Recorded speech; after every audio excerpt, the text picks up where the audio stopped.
ನೆನ್ನೆ ಈ ದಿವಸದ ನನ್ನ ಎಚ್ಚರಿಕೆಯನ್ನ ಕೇಳಿದ್ರೂ ಕೂಡ ಜನ ಬಂದಿದ್ದೀರಾ. ನನಗೊಂದಿಷ್ಟು ಧೈರ್ಯ. ಮೃಚ್ಛಕಟಿಕದ ಸ್ವಾರಸ್ಯದ ಕೆಲವು ಮುಖಗಳತ್ತ ನಾವು ಗಮನ ಹರಿಸಿದ್ವಿ. ಆ ದಿಕ್ಕಿನಲ್ಲಿಯೇ ಮತ್ತಷ್ಟು ಇನ್ನು ಮುಂದುವರಿಯೋಣ. ನಿನ್ನೆ ದಿವಸ ಶೂದ್ರಕನ ನೆಲೆ ಹಿನ್ನೆಲೆಗಳನ್ನು ಹಾಗೂ ಮೃಚ್ಛಕಟಿಕ ನಾಟಕದ ಶೀರ್ಷಿಕೆಯನ್ನು, ಆಮೇಲೆ ಅದರ ಮೂಲ ಸ್ರೋತಸ್ಸು ಎಂಥದ್ದಾಗಿರಬಹುದು ಅದನ್ನೆಲ್ಲವನ್ನು ನಾನು ಹೇಳಿದ್ದೆ. ಆ ಸಂದರ್ಭದಲ್ಲಿ ಹಲವು ವಿಷಯಗಳು ಬಂದವು. ಭಾರತೀಯ ಸಂಸ್ಕೃತಿಯ ಅನೇಕ ಮುಖಗಳು, ಇವುಗಳನ್ನೆಲ್ಲವನ್ನು ಯಥಾವಕಾಶ ಗಮನಿಸಿದ್ವಿ. ನಾನಾಗಲೇ ಹೇಳಿದ್ದೆ, ರಥ ರಾಜಸತ್ತೆ, ಬಂಡಿ ಪ್ರಜಾಸತ್ತೆ ಅಂತ.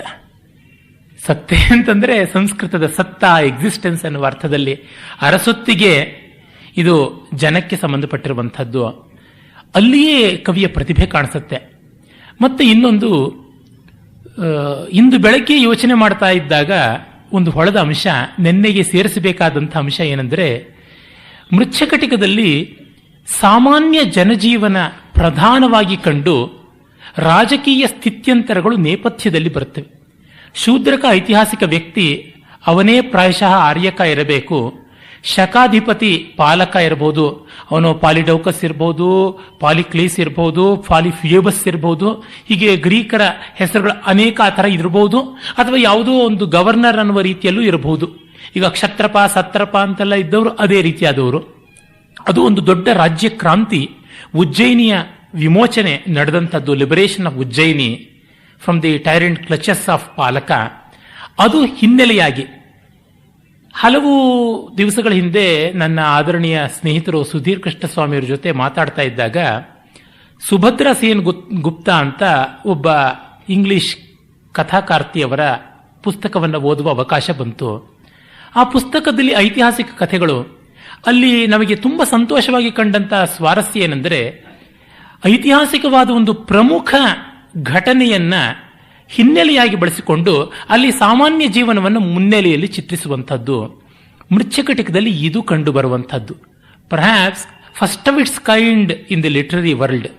ಪ್ರಪಂಚದ ಸಾಹಿತ್ಯದಲ್ಲಿ ಮೊತ್ತ ಮೊದಲ ಬಾರಿಗೆ ಒಂದು ಮಹಾ ರಾಜಕೀಯ ಘಟನೆಗೆ, ಒಂದು ದೊಡ್ಡ ದೇಶದ ಆಗುಹೋಗುಗಳನ್ನು ನಿಯಂತ್ರಿಸುವ ಘಟನೆಯನ್ನ ಹಿನ್ನೆಲೆಗೆ ತಂದು ಅದನ್ನು ಮಂದ್ರಶ್ರುತಿಯಲ್ಲಿಟ್ಟು ಈ ಜನಜೀವನವನ್ನು ತಾರಶ್ರುತಿಗೆ ತಂದು ಮಾಡುವಂಥದ್ದು.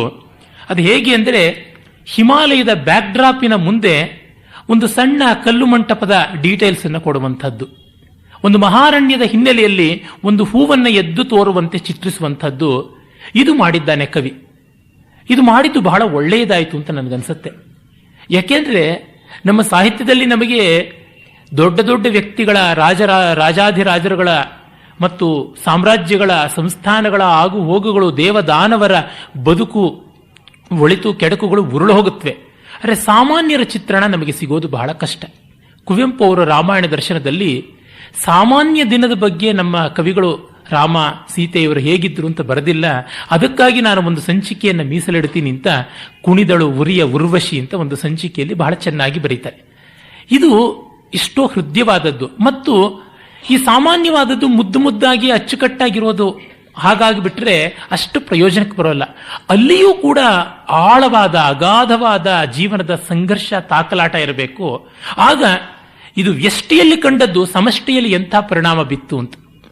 ದುರ್ಯೋಧನಂಥ ರಾಜ ಎಷ್ಟು ನೀಚನಾಗಿದ್ದ, ಅವನು ಪಾಂಡವರಿಗೆ ಎಷ್ಟು ಅನ್ಯಾಯ ಮಾಡದ ಅನ್ನೋದು ಒಬ್ಬ ಸಾಮಾನ್ಯ ಪ್ರಜೆಯ ಮೂಲಕವಾಗಿ ಗೋಚರವಾಗುವುದು. ವ್ಯಾಸರು ಒಂದು ಸಣ್ಣ ಆ ಥರದ್ದೊಂದು ಮಾಡ್ತಾರೆ. ವೇತ್ರಕಿ ಗೃಹ ಅಂತ ಒಂದು ಊರು, ಅಲ್ಲಿಗೆ ಏಕಚಕ್ರದ ರಾಜ ಓಡಿ ಹೋಗಿದ್ದಾನೆ. ಕಾರಣ ಬಕಾಸುರನ ಕಾಟ. ಪಾಲನೆ ಮಾಡಬೇಕಾದ ರಾಜ ಬಕಾಸುರನ ಹಿಂಸೆಯಿಂದ ತಡೆಯಬೇಕಾದವನು ಅವನೇ ಊರು ಬಿಟ್ಟು ಹೋಗಿದ್ದಾನೆ. ಪ್ರಜೆಗಳು ಊರು ಬಿಟ್ಟು ಹೋಗೋದಕ್ಕೆ ಒಪ್ಪಲ್ಲ. ನೀವಿದ್ದು ಪ್ರತಿ ದಿವಸವೂ ಕೂಡ ಅವನಿಗೆ ಜಜಿಯಾ ಕಂದಾಯ ತೆತ್ತಂತೆ ಒಂದು ಬಂಡಿ ಸಂಭಾರಗಳ ಸಮೇತ ಆಹಾರ, 2 ಕೋಣಗಳು, ಒಬ್ಬ ಮನುಷ್ಯನ ಕಳಿಸ್ಕೊಡಬೇಕು ಅಂತ. ಅದನ್ನ ಅಷ್ಟನ್ನು ಒಬ್ಬ ಬ್ರಾಹ್ಮಣನ ಕುಟುಂಬದ ಮೂಲಕವಾಗಿ ಹೇಳಿಸುವಂಥದ್ದು. ಇದು ಬಹಳ ಸ್ವಾರಸ್ಯಕರವಾದ ಶಿಲ್ಪ. ಆದರೆ ಇದು ಒಂದು ಸಣ್ಣ ಪ್ರಕರಿ ಒಂದು ಸಣ್ಣ ಸಬ್ ಪ್ಲಾಟ್ ಅಲ್ಲಿ ವ್ಯಾಸರ ಮಾಡಿದ್ದಾರೆ. ಆದರೆ ಶೂದ್ರಕ ಮುಖ್ಯವಾಗಿಯೇ ಮಾಡಿಕೊಂಡು ಮುಖ್ಯ ಸಂದರ್ಭ ಜೊತೆಗೆ ಪತಾಕ ಅಂತಂದ್ರೆ ಅಂಡರ್ ಕರೆಂಟ್ ಆಗಿ ಹೋಗುವಂತ ಹಿನ್ನೆಲೆಯ ಕಥೆ ಅಂತ. ಸಾಮಾನ್ಯವಾಗಿ ವೆಸ್ಟರ್ನ್ ಮ್ಯೂಸಿಕ್ ಸಿಸ್ಟಮ್ನಲ್ಲಿ ಕಾರ್ಡ್ಸ್ ಅಂತ ಹೇಳ್ತಾರೆ. ಕಾರ್ಡ್ಸ್ ಅಂತಂದ್ರೆ ಇನ್ನೊಂದು ಶ್ರುತಿಯಲ್ಲಿ ಅವೇ ಸ್ವರಗಳನ್ನು ಹಾಡ್ತಾ ಹೋಗುವಂಥದ್ದು. ಅದು ಅದ್ಭುತವಾದ ಎಫೆಕ್ಟ್ ಕೊಡುತ್ತೆ. ಆ ಕಾರ್ಡ್ಸ್ ಅನ್ನು ಕೊಡಬೇಕು ಅಂದ್ರೆ ಮ್ಯೂಸಿಕ್ ಅನ್ನು ಕಂಡಕ್ಟ್ ಮಾಡುವ ಯಾವನಿರ್ತಾನೆ, ಆರ್ಕೆಸ್ಟ್ರಾ ಕಂಡಕ್ಟ್ ಮಾಡುವಂತ ಅವನು ಕಂಡಕ್ಟರ್, ಆತನಿಗೆ ತುಂಬಾ ದೊಡ್ಡ ಪ್ರತಿಭೆ ಇರಬೇಕು. ಯಾವ ಯಾವ ಸ್ವರಗಳನ್ನು ಯಾವ ಯಾವ ಶ್ರುತಿಯಲ್ಲಿ ವಿವಾದಿಯಾಗಿ, ಸಂವಾದಿಯಾಗಿ, ಅನುವಾದಿಯಾಗಿ ನುಡಿಸಿದರೆ ಒಟ್ಟಂದದ ಪರಿಣಾಮ ಏನಿರುತ್ತೆ ಎನ್ನುವಂಥದ್ದು. ಆ ರೀತಿಯಾದದ್ದು ಬಹಳ ಕಷ್ಟ. ಅಂತಹ ಕೆಲಸವನ್ನ ಶೂದ್ರಕ ಇಲ್ಲಿ ಮಾಡಿದ್ದಾನೆ ಅಂತ. ಇನ್ನ ನೇರವಾಗಿ ಕಥಾ ತಂತುವಿನ ಚಿಕ್ಕ ಪ್ರಕರಣಕ್ಕೆ ಬರೋಣ. ಅಂದರೆ ಕಥೆಯನ್ನು ಸಂಕ್ಷೇಪವಾಗಿ ಹೇಳಿ ಮತ್ತೆ ವಿವಿಧ ವಿಸ್ತಾರದ ಕಡೆಗೆ ಕುಸರಿ ಕೆಲಸ ಅವನು ಏನು ಮಾಡಿದ್ದಾನೆ ಅಂತ ನೋಡೋಣ.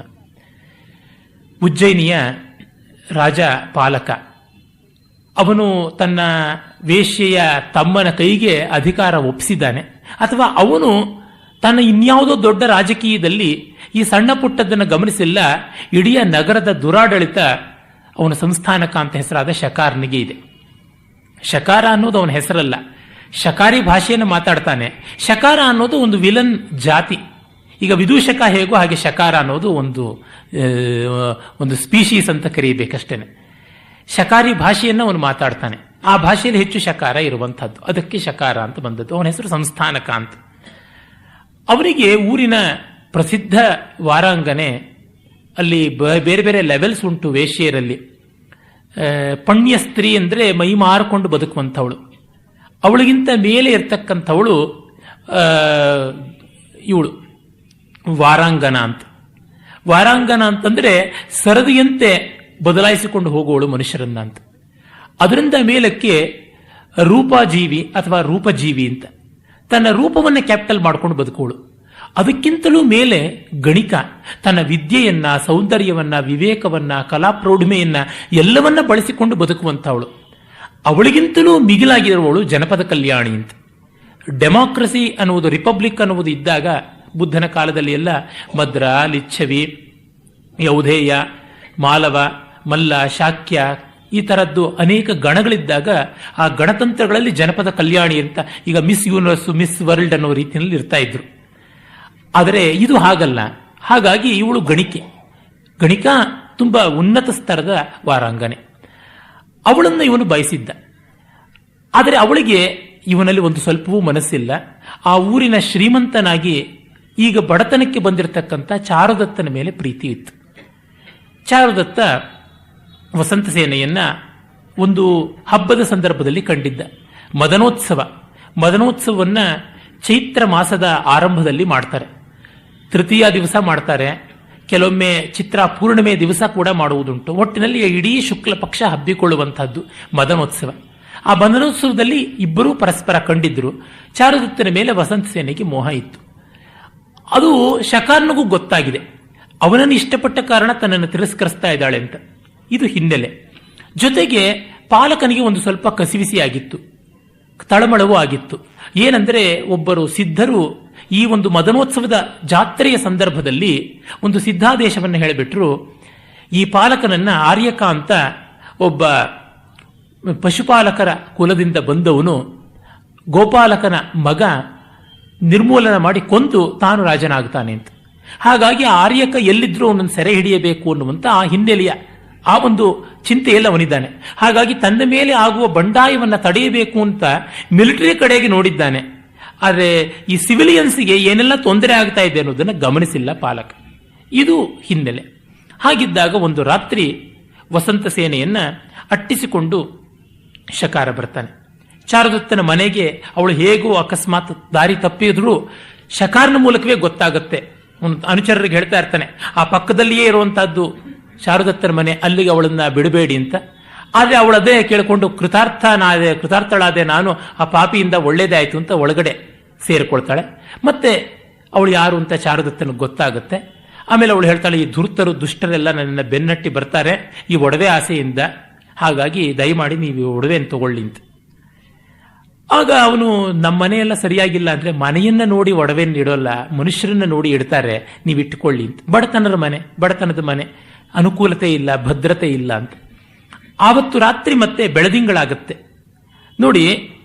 ಪ್ರಾಯಶಃ ಅದು ಚೈತ್ರ ಮಾಸದ ಪೂರ್ಣಿಮೆ ದಿವಸ ಇರಬೇಕು. ಮದನೋತ್ಸವ ತೃತೀಯೆಯಿಂದಲೇ ನಡೆಯುತ್ತೆ ಅಂತಂದೆ. ಅದು ಇನ್ನೂ ಫಾಲ್ಗುಣ ಮಾಸದ ಪೂರ್ಣಿಮೆ ದಿವಸವೇನೆ ಕಾಮದಹನ.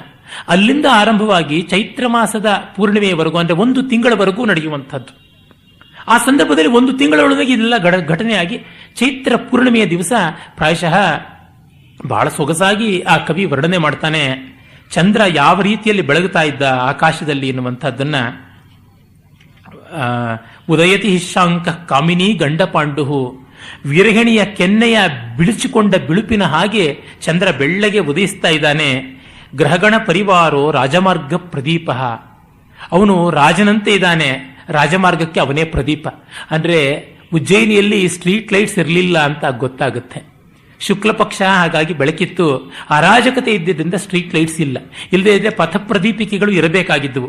ತಿಮಿರ ನಿಖರ ಮಧ್ಯೆ ರಶ್ಮಯೋ ಯಸ್ಯ ಗೌರಾಹ, ಶ್ರುತಜಲ ಇವ ಪಂಕೆ ಕ್ಷೀರಧಾರಾ ಪತಂತಿ. ಕೆಸರಿನ ಮೇಲೆ ಹಾಲು ಬಿದ್ದರೆ ಹೇಗೋ ಹಾಗೆ ಈ ಕತ್ತಲಿನ ಮೇಲೆ ಚಂದ್ರನ ಬೆಳಕು ಬಿದ್ದು ಒಂದು ರೀತಿಯಾದ ವಿಲಕ್ಷಣವಾದ ಬಣ್ಣ ಬಂದಿದೆ ನೆಲಕ್ಕೆಲ್ಲ ಅಂತ ವರ್ಣಿಸಿಕೊಂಡು ಕರ್ಕೊಂಡು ಹೋಗ್ತಾನೆ. ಇರಲಿ, ಆ ಮುಂದೆ ಅವನೇ ಹೇಳ್ತಾನೆ, ರಾಜಮಾರ್ಗೋ ಹಿ ಶೂನ್ಯೋಯಂ ರಕ್ಷಿಣ ಸಂಚರಂತಿ ಚ ವಂಚನಾ ಪರಿಹರ್ತವ್ಯ ಬಹುದೋಷ ಹಿ ಶರ್ವರಿ. ರಾಜಮಾರ್ಗ ಶೂನ್ಯವಾಗಿದೆ. ಕೆಲವರು ಭಟರು ಈಗ ಓಡಾಡ್ತಾ ಇದ್ದಾರೆ. ಆದರೂ ಯಾರಿಂದ ಏನು ವಂಚನೆ ಆಗುತ್ತೋ ಅಂದರೆ ರಾಜನ ಭಟರು ಕೂಡ ಜನರನ್ನು ದೋಚಿಕೊಳ್ಳುವಂತ ಸ್ಥಿತಿಗೆ ಬಂದಿದ್ದಾರೆ. ಯಾಕೆ? ಬಹುದೋಷ ಹಿ ಶರ್ವರಿ, ರಾತ್ರಿಯಲ್ಲಿ ದೋಷ ಜಾಸ್ತಿ ಅಂತ. ದೋಷ ಅಂತಲೇ ರಾತ್ರಿಗೂ ಹೇಳ್ತಾರೆ. ಶರ್ವರಿ ಅಂದರೆ ತುಂಬಾ ಸುಂದರವಾದ ರಾತ್ರಿ ಅಂತ. ಈ ಶರ್ವರಿ ಬಹಳ ದೋಷಕಾರಿಯಾಗಿದೆ ಅಂತನ್ನುವಂಥದ್ದು ಅಲ್ಲಿರುವ ವಿಡಂಬನೆ. ಸುಂದರವಾದ ರಾತ್ರಿಯಲ್ಲಿ ಅಸುಂದರವಾದ ಕುರೂಪವಾದ ಕೆಲಸಗಳು ನಡೆದು ಹೋಗುತ್ತವೆ. ಕೊಲೆಯಿಂದ ಮೊದಲುಗೊಂಡು ಅತ್ಯಾಚಾರದವರೆಗೆ ಏನೆಲ್ಲ ಸಾಗಬಹುದು ಅಂತ. ಹೀಗೆ ಮನೆಗೆ ಬಿಡ್ತಾನೆ. ಅದಾದ ಸ್ವಲ್ಪ ದಿವಸಕ್ಕೆ ಚಾರುದತ್ತನ ಒಬ್ಬ ಸೇವಕ, ಸಂವಾಹಕ ಅಂತ, ಅವನು ಅಂಗಮರ್ದನ ಮಾಡುವ ಕಲೆಯನ್ನು ಕಲಿತವನು. ಅವನು ಮಗಧ ಪ್ರಾಂತ್ಯದವನು, ಪಾಟಲಿಪುತ್ರದ ವಾಸಿ. ಅವನು ಒಳ್ಳೆಯ ಶ್ರೀಮಂತಿಕೆಯಲ್ಲೇ ಇದ್ದವನು. ದುರಭ್ಯಾಸಕ್ಕೆ ಬಿದ್ದು ಶ್ರೀಮಂತಿಕೆಯನ್ನು ಕಳ್ಕೊಂಡ. ಆಗ ಅನುಕೂಲವಾಗಿದ್ದಾಗ ಅವನು ಕಲಿತದ್ದು ಅಂಗಮರ್ದನ ಕಲೆ. ಕ್ಷೌರಿಕರಿಗೆ ಅನೇಕ ಕಲೆಗಳು ಬರ್ತಾ ಇದ್ವು, ಅದರೊಳಗೆ body massage. Since ancient times India was known for that.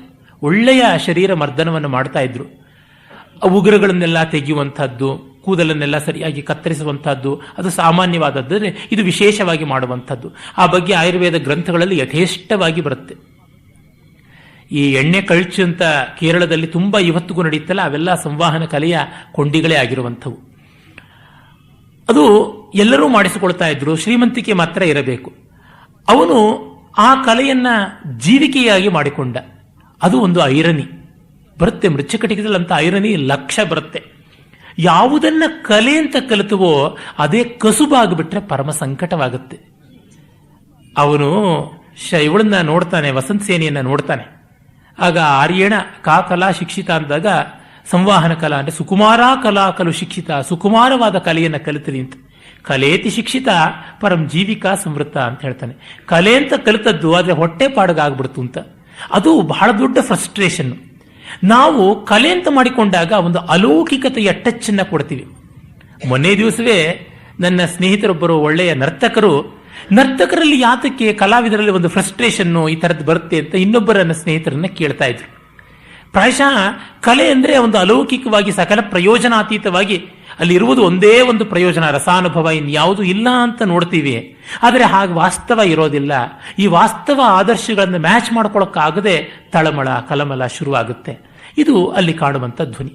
ಅಂದ್ರೆ ಈಗ ಉಜ್ಜಯಿನಿ ಅಂತ ಊರಿನಲ್ಲಿ ಕಲೆಯನ್ನ ಕಸುಬು ಮಾಡಿಕೊಳ್ಳದೆ ಬದುಕೋದಕ್ಕೆ ಸಾಧ್ಯವಾಗೋಲ್ಲ ಅನ್ನುವಂಥ ಧ್ವನಿ ಕೂಡ ಕವಿಯಲ್ಲಿ ಕೊಡ್ತಾ ಇದ್ದಾನೆ. ಅವನು ಚಾರುದತ್ತನ ಹತ್ರ ಬಂದಿದ್ದ. ಚಾರುದತ್ತ ಸಾರ್ಥವಾಹ ಪುತ್ರ. ಅವನೊಬ್ಬನೇ ವರ್ತಕವನ್ನ ಕೈಗೊಂಡಿದ್ದಲ್ಲ, ವಾರ್ತಕ್ಯವನ್ನ. ಅವನ ತಂದೆ ಕಾಲದಿಂದಲೂ ಬಂದಂಥದ್ದು ಬಿಸ್ನೆಸ್. ಈಚೆಗೆ ಬ್ರಾಹ್ಮಣರು ಒಂದು 2-3 ತಲೆಮಾರಿನಿಂದ ಬಿಸ್ನೆಸ್ಗೆ ಎಳೆದಿದ್ದಾರೆ. ಬ್ರಾಹ್ಮಣ್ಯಕ್ಕಿಂತ ವೈಶ್ಯ ವೃತ್ತಿ ಅವರಲ್ಲಿ ಪ್ರಬಲಿಸ್ತಾ ಇದೆ. ತಪ್ಪು ಸರಿ ಎನ್ನುವ ವಿಷಯ ಅಲ್ಲ. ಕಾರಣ ಅದಕ್ಕೆ ಬೇಕಾದ ಮೂಲಧನ ಅವರಲ್ಲಿ ಸೇರ್ತಾ ಇದೆ. ಜೊತೆಗೆ ಬ್ಯಾಂಕ್ಗಳಲ್ಲಿ ಎಷ್ಟು ದುಡ್ಡಿಟ್ಟರು ಬಡ್ಡಿ ಸಾಕಾಗೋದಿಲ್ಲ, ಬಡ್ಡಿಯನ್ನು ನಾವೇ ಕೊಡಬೇಕಾದಂತ ಸ್ಥಿತಿ ಬರುತ್ತೆ ಡೆಪಾಸಿಟ್ ಇಟ್ಟು.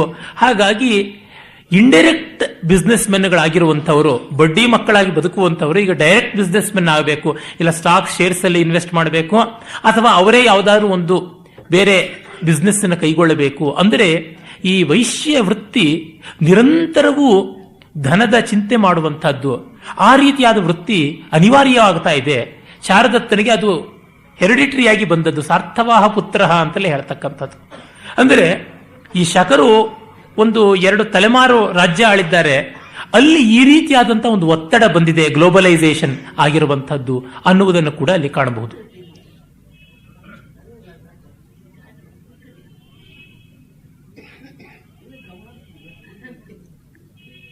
ನನ್ನ ಲೆಕ್ಚರ್ಗೆ ಪ್ಯಾರಲಲ್ ಲೆಕ್ಚರ್ ನಡೀಬಾರದಲ್ಲಿ.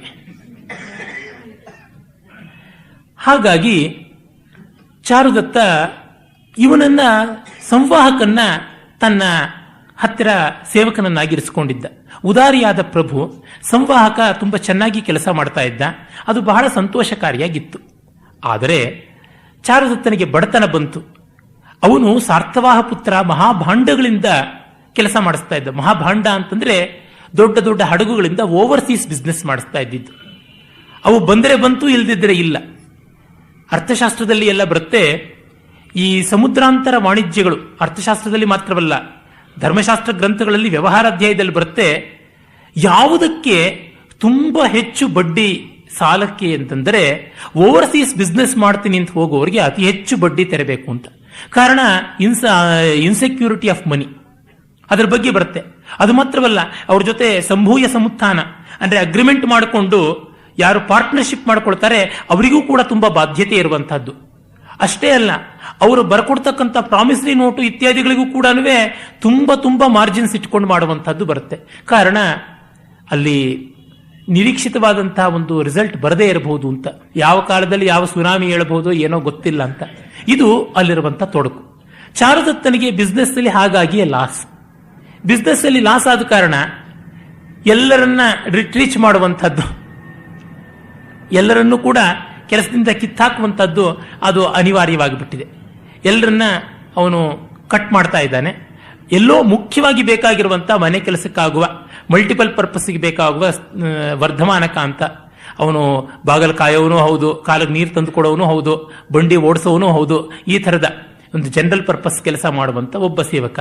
ಮನೆ ಒಳಗಡೆ ಸುತ್ತಮುತ್ತಲು ಕಸಮುಸರೆ ಎಲ್ಲ ಮಾಡ್ತಕ್ಕಂಥವಳು ಒಬ್ಬಳು, ನೆನ್ನೆ ಹೇಳಿದ್ನಲ್ಲ ರದನಿಕೆ ಅಂತ ಒಬ್ಬಳು ಹಲ್ಲುಬ್ಬಿ ಅವಳು. ಇವರಿಬ್ಬರನ್ನ ಕೆಲಸಗಾರನ ಇಟ್ಟುಕೊಂಡು ಮಿಕ್ಕವರನ್ನೆಲ್ಲ ಕಳಿಸಿಕೊಟ್ಟಿದ್ದಾನೆ. ಈ ಸಂವಾಹಕನ ಒಂದು ಅಂಗಮರ್ದನ ಕಲೆಯನ್ನ ಅನುಭವಿಸಿ ಇಟ್ಟುಕೊಳ್ಳುವಂತವರು ಉಜ್ಜಯಿನಿಯಲ್ಲಿಲ್ಲ. ಅಂದ್ರೆ ಉಜ್ಜಯಿನಿಯಲ್ಲಿ ಪರ್ಚೇಸಿಂಗ್ ಪವರ್ ಕಡಿಮೆ ಆಗಿದೆ, ಆಕ್ಯುಪೇಷನ್ ಕಡಿಮೆ ಆಗಿದೆ, ಅನ್ಎಂಪ್ಲಾಯ್ಮೆಂಟ್ ಪ್ರಾಬ್ಲಮ್ ಜಾಸ್ತಿ ಆಗಿದೆ.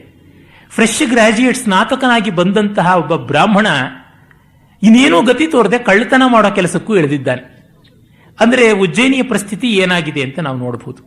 ಉಜ್ಜಯಿನಿ ಮೊದಲು ಯಾವ ತರ ಇತ್ತು ಅನ್ನೋದನ್ನು ಮುಂದೆ ನಾನು ಹೇಳ್ತೀನಿ.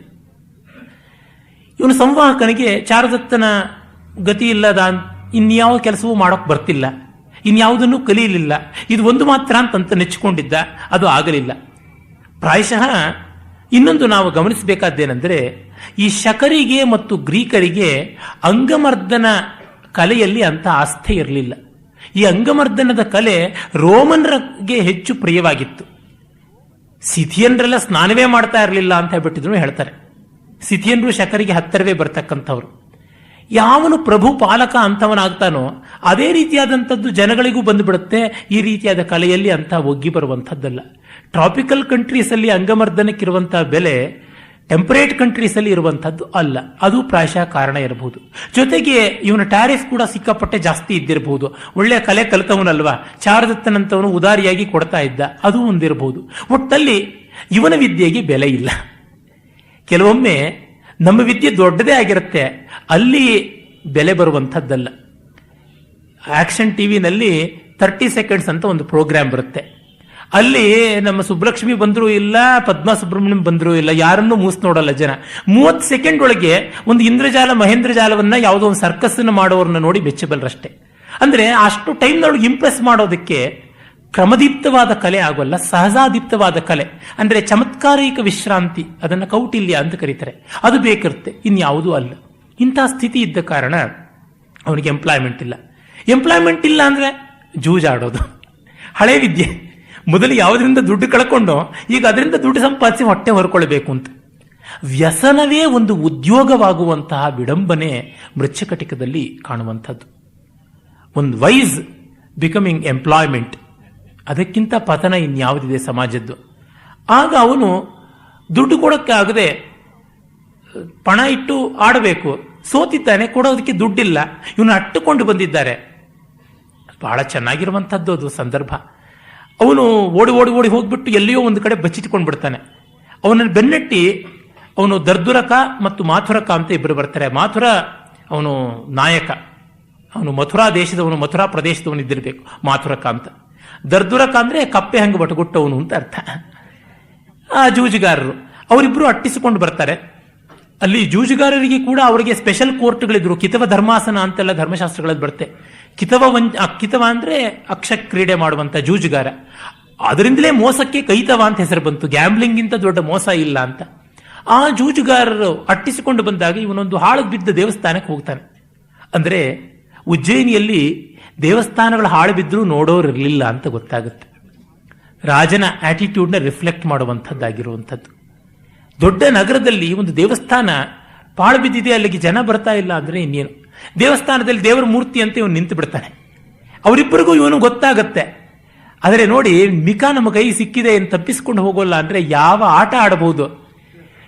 ಇವನನ್ನಾಗಿ ಇವನು ಈಚೆಗೆ ಬರುವಂತೆ ಮಾಡೋಣ, ಇವನು ದೇವರ ಹಂಗೆ ಹಿಂಗೆ ಕೂತಿದ್ದಾನಲ್ಲ ಮಾಡೋಣ ಅಂತ ಅವನು ಮುಂದೆನೆ ಪಗಡೆ ಹಾಸಿ ಆಡೋಕ್ಕೆ ಆರಂಭ ಮಾಡ್ತಾರೆ.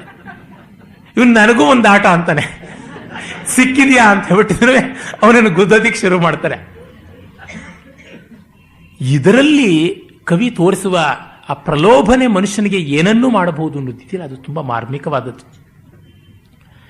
ಆಮೇಲೆ ಅವನು ಅವರ ಕಣ್ಣಿಗೆ ಲಿಟ್ರಲಿ ಮಣ್ಣೆರ್ಚಿ ತಪ್ಪಿಸ್ಕೊಳ್ತಾನೆ. ಕಣ್ಣಿಗೆ ಮಣ್ಣೆರ್ಚಿದು ಅಕ್ಷರಶಃ ಧೂಳನ್ನು ಎರಚಿ ತಪ್ಪಿಸ್ಕೊಳ್ತಾನೆ. ತಪ್ಪಿಸಿಕೊಂಡು ವಸಂತ ಸೇನೆಯ ಆ ಒಂದು ಮಹಾಭವನಕ್ಕೆ ಓಡಿ ಬಂದ್ಬಿಡ್ತಾರೆ. ಅವರು ಇವನ ಮೂಗಿನಿಂದ ಸುರದ ರಕ್ತದ ಧಾರೆಯನ್ನು ಗುರುತಿಡ್ಕೊಂಡು ಬರ್ತಾರೆ. ಅಷ್ಟು ಜೋರಾಗಿ ಚೆಚ್ಚಿರ್ತಾರೆ. ಕವಿ ಎಲ್ಲಿಯೂ ಕೂಡ ಈ ನ್ಯಾಚುರಾಲಿಟಿಯನ್ನು ಮರೆಯೋದಿಲ್ಲ. ನೆನ್ನೆಯೇ ಹೇಳಿದ್ದೆ, ಪ್ರಕರಣದಲ್ಲಿ ಕೈಶಿಕಿ ವೃತ್ತಿ ಮಿತವಾಗಿರುತ್ತೆ ಅಂತ. ಕೈಶಿಕಿ ವೃತ್ತಿಯನ್ನ ಏನು ಅಂತಲೂ ಕೂಡ ಹೇಳಿದ್ದೆ, ಲಾಸ್ಯ, ನೃತ್ಯ, ವನಪು, ವಯ್ಯಾರ ಅಂತ. ಇವೆಲ್ಲ ನಾಟ್ಯ ಧರ್ಮಿಯಲ್ಲಿ ಜಾಸ್ತಿ ಇರುತ್ತೆ. ಕೈಶಿಕಿ ವೃತ್ತಿ ಕಡಿಮೆ ಆದಾಗ ಯಾವುದು ಜಾಸ್ತಿ ಇರುತ್ತೆ? ಆರಭಟಿ ವೃತ್ತಿ, ಭಾರತೀ ವೃತ್ತಿ, ಸಾತ್ವತಿ ವೃತ್ತಿ. ಇವೆಲ್ಲ ಲೋಕಧರ್ಮಿಗೆ ಹೆಚ್ಚು ನಿಕಟ. ಕೈಶಿಕಿ ವೃತ್ತಿ ಒಂದೇ ನಾಟ್ಯಧರ್ಮಿಗೆ ಹೆಚ್ಚು ನಿಕಟವಾದದ್ದು. ಇನ್ನು ಮಿಕ್ಕವೆಲ್ಲ ಹೆಚ್ಚಾಗಿ ಲೋಕಧರ್ಮಿಗೆ ನಿಕಟ. ನಾಟಕಕ್ಕೂ ಪ್ರಕರಣಕ್ಕೂ ಇರುವ ಮುಖ್ಯ ವ್ಯತ್ಯಾಸ ಮಿತ ಕೈಶಿಕಿ ಎನ್ನುವ ಮಾತನ್ನು ಹೇಳ್ತಾರೆ. ಕೈಶಿಕಿ ಇರುತ್ತೆ, ಮಿತವಾಗಿರುತ್ತೆ ಅಂತ.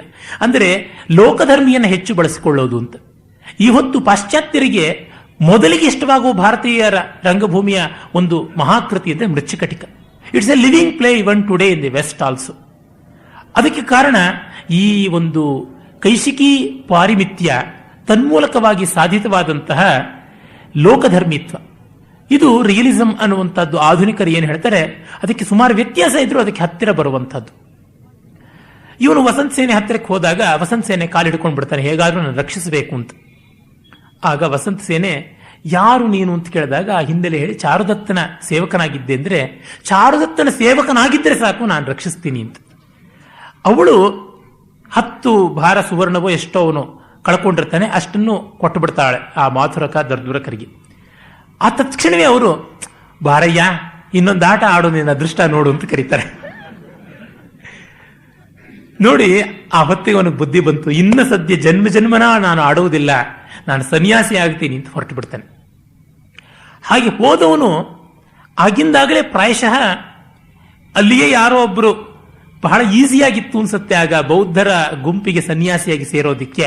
ಅಲ್ಲಿಯೇ ಯಾರೋ ಕಾಷಾಯ ಕೊಟ್ಟರು ಅನ್ಸತ್ತೆ, ಅದನ್ನು ಉಟ್ಕೊಂಡು ಹೋದ ಅನ್ಸುತ್ತೆ. ಅಥವಾ ಅವನಿಗೆ ಕಾಷಾಯ ಕೊಡ್ತಕ್ಕಂಥ ಒಬ್ಬ ಭಿಕ್ಷು ಕಾಣಿಸ್ಕೊಂಡೋ ಏನೋ. ಅವಳು ಮಹಡಿಯಿಂದ ನೋಡ್ತಾ ಇರ್ತಾಳೆ, ವಸಂತ ಸೇನೆ ನೋಡ್ತಾ ಇದ್ರೆ ಇವೆಲ್ಲ ಕಾಣಿಸುತ್ತೆ. ಆಗ ವಸಂತ ಸೇನೆ ಒಂದು ಆನೆಯನ್ನು ಇಟ್ಕೊಂಡಿರ್ತಾಳೆ, ಕುಂಟ ಮೋದಕ ಅಂತ ಹೇಳ್ಬಿಟ್ಟು. ಆ ಆನೆ ಅದು ಅವನು ಕುಂಭೀಲಕ ಅಂತ ಒಬ್ಬ ಸೇವಕ, ಕರ್ಣಪೂರಕ ಅಂತ ಮಾವಟಿಗ ಕೂಡ. ಅವನನ್ನ ಹತೋಟಿ ತಪ್ಪಿ ಅದು ಹೊರಟು ಬಿಡುತ್ತೆ. ಆಗ ಇವನು ಕಷ್ಟಪಟ್ಟು ಅದನ್ನು ನಿಯಂತ್ರಣ ಮಾಡ್ತಾನೆ. ಅದು ಮಾಡೋ ಹೊತ್ತಿಗೆ ಒಬ್ಬ ಸನ್ಯಾಸಿಯನ್ನ ಕೊಂದು ಬಿಡೋದ್ರೊಳಗಿರುತ್ತೆ ಆನೆ. ಇವನು ಕರ್ಣಪೂರಕ ತಪ್ಪಿಸ್ತಾನೆ. ತಪ್ಪಿಸಿದ್ದಕ್ಕೆ ಅಲ್ಲಿಯೇ ಹೋಗ್ತಾ ಇದ್ದ ಚಾರುದತ್ತ ಎಲ್ಲರೂ ಜನ ಆಹಾ ಏನ್ ದೊಡ್ಡ ಕೆಲಸ ಮಾಡ್ದ, ಒಂದು ಜೀವನ ಉಳಿಸ್ಬಿಟ್ಟ ಅಂತ ಚಪ್ಪಾಳೆ ತಟ್ತಾ ಇರ್ತಾರೆ. ಗಾಣಗಿತ್ತಿ ಅಯ್ಯೋ ಅಂದ್ರೆ ಮಗು ತಲೆ ತಣ್ಣಗಾಯ್ತಾ ಅಂತ ಗಾದೆ ಇದೆಯಲ್ಲ. ಯಾರು ಅವನ ಒಂದು ರಿಸ್ಕ್ ತಗೊಂಡು ಒಬ್ಬ ಜೀವಿಯನ್ನ ಆನೆ ಜೊತೆ ಸೆಣಸಿ ಉಳಿಸಿದ್ದನ್ನ ದ್ರವ್ಯಾತ್ಮನ ಮೆಟೀರಿಯಲ್ ವೈಸ್ ಮೆಚ್ಚಿ ಅಪ್ರಿಸಿಯೇಷನ್ ತೋರಿಸ್ತಿರೋಲ್ಲ, ಒಂದು ಬಹುಮಾನವೋ ಕೊಡುಗೆಯೋ ಏನೋ ಕೊಡ್ತಾ ಇರೋಲ್ಲ. ಆದ್ರೆ ಅಲ್ಲಿಗೆ ಚಾರುದತ್ತ ಬರ್ತಾನೆ, ಕೊರಳನ್ ಮುಟ್ಟು ನೋಡ್ಕೊಳ್ತಾನೆ, ಕೈ ಬೆರಳನ್ ಮುಟ್ಟು ನೋಡ್ಕೊಳ್ತಾನೆ, ಮುಂಗೈನ ಮುಟ್ಟು ನೋಡ್ಕೊಳ್ತಾನೆ, ಏನೂ ಇರೋದಿಲ್ಲ. ಉಂಗುರ ಕೊಡೋಣ, ಹಾರ ಕೊಡೋಣ, ನೋಡಿ ಮೊದಲು ಹಾರ ಕೊಡೋಣ ಅಂತ ಕೋತಾನೆ ಇರೋಲ್ಲ, ಕಂಕಣ ಕೊಡೋಣ ಅಂತ ಅನ್ಕೋತಾನೆ ಇಲ್ಲ, ಉಂಗುರ ಕೊಡೋಣ ಅಂದ್ರೆ ಅದು ಇಲ್ಲ.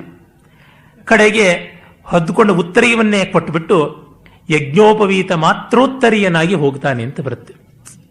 ಇದು ಅದ್ಭುತವಾದಂತಹ ಸಂಕೇತ. ಆರಂಭವಾಗುವುದೇ ನಾಟಕ. ಚಾರುದತ್ತನಿಗೆ ಅವನ ಸ್ನೇಹಿತ ಚೂರ್ಣವೃದ್ಧ ಅಂತ ಅವನು ಜಾತಿ ಕುಸುಮ ವಾಸಿತ ಪ್ರಾವಾರಕವನ್ನು ಕಳಿಸಿಕೊಡುವುದರ ಮೂಲಕ, ಈ ಬಟ್ಟೆಗೆ ಸೆಂಟ್ ಹಾಕುವಂಥದ್ದು ಪ್ಯಾರಿಸ್ಸಿಂದ ಏನು ನಾವು ಕಲಿತದ್ದಲ್ಲ. ನಮ್ಮ ಪ್ರಾಚೀನ ಭಾರತದಲ್ಲಿ ಬಟ್ಟೆಗಳಿಗೆ ಬಗೆಬಗೆಯಾದ ಪರಿಮಳಗಳನ್ನು ಕಟ್ಟುವಂಥದ್ದಿತ್ತು. ವರಾಹಮಿಹಿರನ ಬೃಹತ್ ಸಂಹಿತೆ ನೋಡಿದ್ರೆ ಸಾವಿರಾರು ಸುಗಂಧ ದ್ರವ್ಯಗಳನ್ನ, ಬೇರೆ ಬೇರೆ ಸುಗಂಧ ದ್ರವ್ಯಗಳ ಪರ್ಮಿಟೇಷನ್ಸ್ ಅಂಡ್ ಕಾಂಬಿನೇಷನ್ಸ್ ಇಂದ ಬೇರೆ ಬೇರೆ ಪ್ರಪೋರ್ಷನ್ಸ್ ಅಲ್ಲಿ ಮ್ಯಾಥಮೆಟಿಕಲಿ ಹೇಗೆ ಅರೈವ್ ಮಾಡ್ತಾ ಇದ್ರು ಅನ್ನೋ ಚಾರ್ಟ್ಗಳೆಲ್ಲ ಸಿಗುತ್ತೆ. ಅದನ್ನೇ ಡಿಟ್ಟೋ ನಮ್ಮ ಸೋಮೇಶ್ವರ ಬಸವಭೂಪಾಲ ಶಿವತತ್ವ ರತ್ನಾಕರದಲ್ಲಿ ಬಳಸಿಕೊಂಡಿದ್ದಾನೆ. ಸೋಮೇಶ್ವರನ ಮಾನಸೋಲ್ಲಾಸದಲ್ಲಿ ಕೂಡ ಗಂಧ ಮಾಲ್ಯ ಭೋಗ ಇತ್ಯಾದಿಗಳಲ್ಲಿ ಬರುತ್ತೆ. ಆಮೇಲೆ ಗಂಧಸಾರ, ಗಂಧಯುಕ್ತಿ ಇತ್ಯಾದಿ ಪ್ರತ್ಯೇಕ ಗ್ರಂಥಗಳು ಕೂಡ ಇವೆ. ಅಲ್ಲೆಲ್ಲ ಬಟ್ಟೆಗಳನ್ನು ಹೇಗೆ ಫ್ಯೂಮಿಗೇಷನ್ ಇಂದ, ಹೂಗಳನ್ನಲ್ಲಿ ಇಡುವುದರಿಂದ, ಮತ್ತೆ ತೈಲದಲ್ಲಿ ಆ ಹೂಗಳನ್ನು ನೆನೆಸಿ ತನ್ಮೂಲಕ ಹಿಂಡುವುದರಿಂದ ರಸ, ಈ ಥರದ್ರಿಂದ ಎಲ್ಲ ಮಾಡಬಹುದು ಅಂತ ಬರುತ್ತೆ. ಇಲ್ಲಿ ಆ ಜಾಜಿಯ ಹೂಗಳ ಪರಿಮಳವನ್ನು, ಅದು ಅರ್ಥಪೂರ್ಣವಾದಂಥದ್ದು. ಈ ಜಾಜಿ ನೋಡಿ ಬೇಸಿಗೆ ಕಾಲದ ಹೂವು, ಮತ್ತು ಜಾಜಿ ಬಹಳ ಸುಕುಮಾರವಾದ ಹೂವು, ಅದರ ಪರಿಮಳ ಬಹಳ ಗಾಢವಾದಂಥದ್ದು.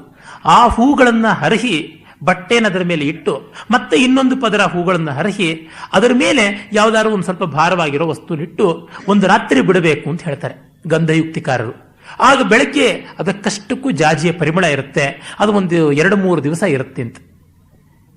ಅವನಿಗೆ ಚೈತ್ರ ಪೂರ್ಣಿಮೆಯ ದಿವಸ ಈ ಜಾತಿ ಕುಸುಮ ವಾಸಿತ ಪ್ರಾವಾರಕ ಒಂದು ಶಾಲು ಅವನ ಸ್ನೇಹಿತ ಕಳಿಸಿಕೊಟ್ಟದ್ದು. ಬಡವ, ಆದರೂ ಹೊಟ್ಟೆಗೆ ಹಿಟ್ಟಿಲ್ಲ, ಜುಟ್ಟಿಗೆ ಮಲ್ಲಿಗೆ ಹೂವು ಅಂತಾರಲ್ಲ, ಆ ಮಲ್ಲಿಗೆ ಹೂವಿನ ಜಾತಿಯದೇ ಜಾಜಿ, ಅದರ ಪರಿಮಳ ಇರುವಂತಹ ಒಂದು ಉತ್ತರೀಯ ಇವನಿಗೆ ಹೊದ್ದುಕೊಳ್ಳೋದಕ್ಕೆ ಬಂದಿದೆ. ಅಂದ್ರೆ ಇವನು ಬಹಳ ಖುಷ್ಬಾಷ್ ಮನುಷ್ಯ, ರಸಿಕ ಅಂತ ಅಂದುಕೊಂಡ್ರೆ, ರಸಿಕತೆ ಲೋಭಕ್ಕೆ ಎಷ್ಟೋ ಬಾರಿ ಅವಕಾಶ ಕೊಡುತ್ತೆ. ರಸಿಕತೆಯ ಔದಾರ್ಯ ಒಟ್ಟೊಟ್ಟಿಗೆ ಹೋಗೋದು ಕಷ್ಟ. ರಸಿಕತೆ ಅಂದ್ರೆ ತಾನು ಅನುಭವಿಸಬೇಕು ಅಂತ, ಅನುಭವಿಸಬೇಕು ಅನ್ನೋದು ಸಂಚಯನ ಬುದ್ಧಿ. ಆದರೆ ಉದಾರತೆ ಎನ್ನುವುದು ವಿತರಣ ಬುದ್ಧಿ. ಅಥರ್ವವೇದದ ಮಂತ್ರ ಶತಹಸ್ತ ಸಮಾಹರ ಸಹಸ್ರಹಸ್ತ ಸಂಕಿರ, 100 ಕೈಯಲ್ಲಿ ಸಂಪಾದಿಸಿ 1000 ಕೈಯಲ್ಲಿ ಕೊಡಬೇಕು. ಲಿಟ್ರಲಿ ಚಾರುದತ್ತ ಅದನ್ನು ಮಾಡ್ತಾ ಇದ್ದು. ನಿನ್ನೆ ಬಂತು, ಒಂದು 2 ದಿವಸ ಆಗಿದೆ ಅಷ್ಟೇನೆ. ಯಾಕೆ 2 ದಿವಸ ಅಂತ ಅನ್ನೋದು ಹೇಳ್ತೀನಿ, ಮುಂದೆ ಅದು ಗೊತ್ತಾಗುತ್ತೆ. ಆ ಒಂದು ಪ್ರಾವಾರಕ ವಸಂತ ಸೇನೆ ಕೈಗೆ ಬರುತ್ತೆ, ಉತ್ತರೀಯ. ಅವಳು ಮೂಸ್ ನೋಡ್ತಾಳೆ, ಅಲ್ಲಿ ಇನ್ನೂ ಆ ಪರಿಮಳ ಉಳಿದಿರುತ್ತೆ. ಜಾಜಿಯ ಪರಿಮಳ ಉಳಿದಿರಬೇಕು ಅಂದ್ರೆ ಒಂದು 2 ದಿವಸದ ಒಳಗೇನೆ ಆಗಿರಬೇಕು.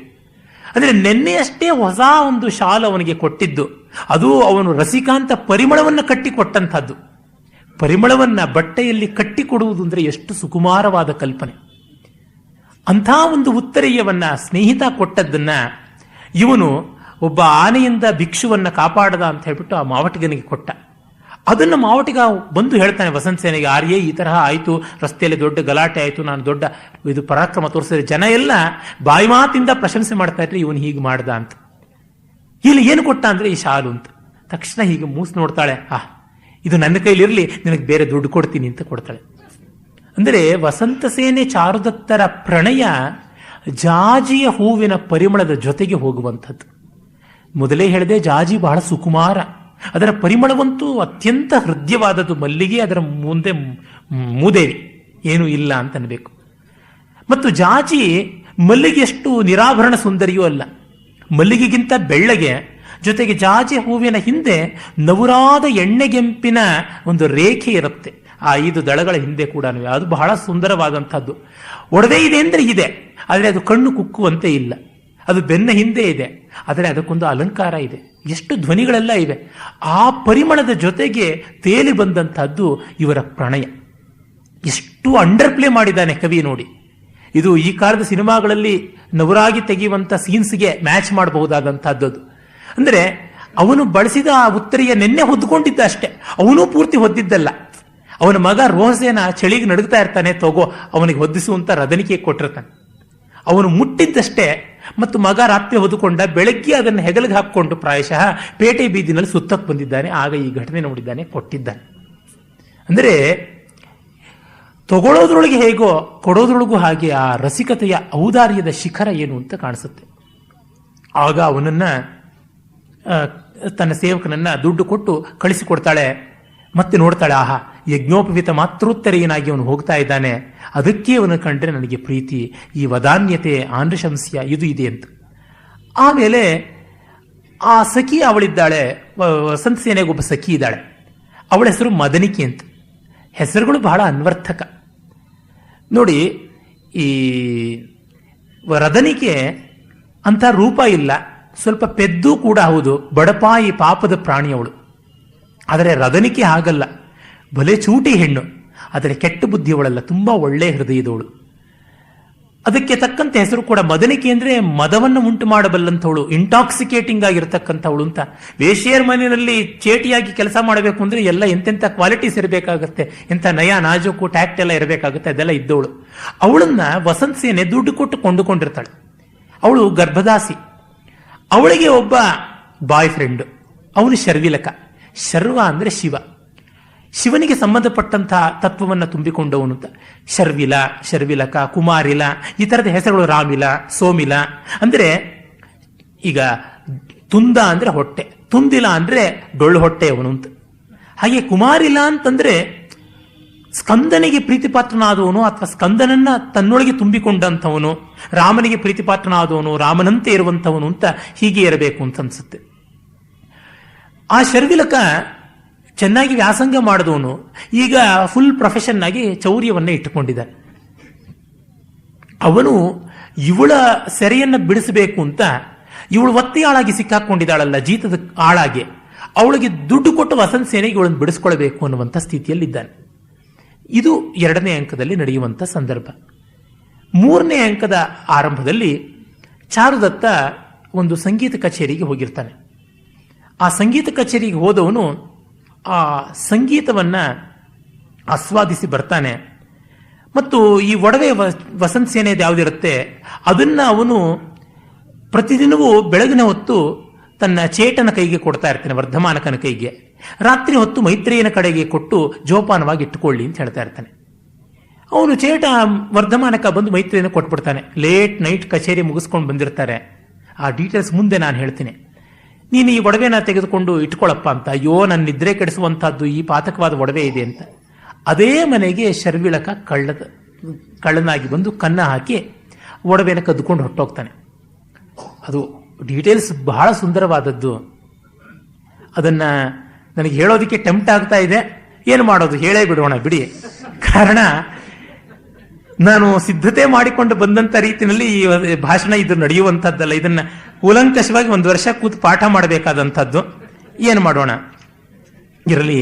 ಸಂಗೀತ ಕಚೇರಿಯನ್ನು ಮುಗಿಸಿಕೊಂಡು ಚಾರುದತ್ತ ಬರ್ತಾನೆ ಅನ್ನೋದ್ರಿಂದಲೇ ಶುರು ಮಾಡೋಣ. ಸಂಗೀತ ಕಚೇರಿನ ಚಾರುದತ್ತನ ಸ್ನೇಹಿತ ರೇಭಿಲ ಅಥವಾ ರೇಭಿಲಕ ಮಾಡಿತ್ತು. ರೇಭಿಲ ಅಂತಂದ್ರೆ ಒಳ್ಳೆ ಚೆನ್ನಾಗಿ ಹಾಡಬಲ್ಲವನು, ಒಳ್ಳೆಯ ಧ್ವನಿ ಇರತಕ್ಕಂಥವನು ಅನ್ನುವ ಅರ್ಥವನ್ನು ಅದಕ್ಕೆ ಕೊಡಬಹುದು. ನೋಡಿ, ಚಾರುದತ್ತನಿಗೆ ಬಡತನ ಇದೆ, ಆದರೆ ರಸಿಕತೆಗೆ ಬಡತನ ಇಲ್ಲ. ಆ ರಸಿಕತೆ ತಿಂದು ಕುಡಿದು ತೊಟ್ಟು ಉಟ್ಟು ಮಾಡುವುದರೊಳಗೆ ಮಾತ್ರವೇ ಅಲ್ಲ, ಕಲಾಸ್ವಾದನದಲ್ಲಿ. ತುಂಬಾ ಜನಕ್ಕೆ ಒಂದು ಭ್ರಮೆ ಉಂಟು, ಕಲಾಸ್ವಾದಕ್ಕೆ ಶ್ರೀಮಂತಿಕೆ ಬೇಕು ಅಂತ. ಖಂಡಿತ ಇಲ್ಲ, ಹೃದಯ ಶ್ರೀಮಂತಿಕೆ ಬೇಕು.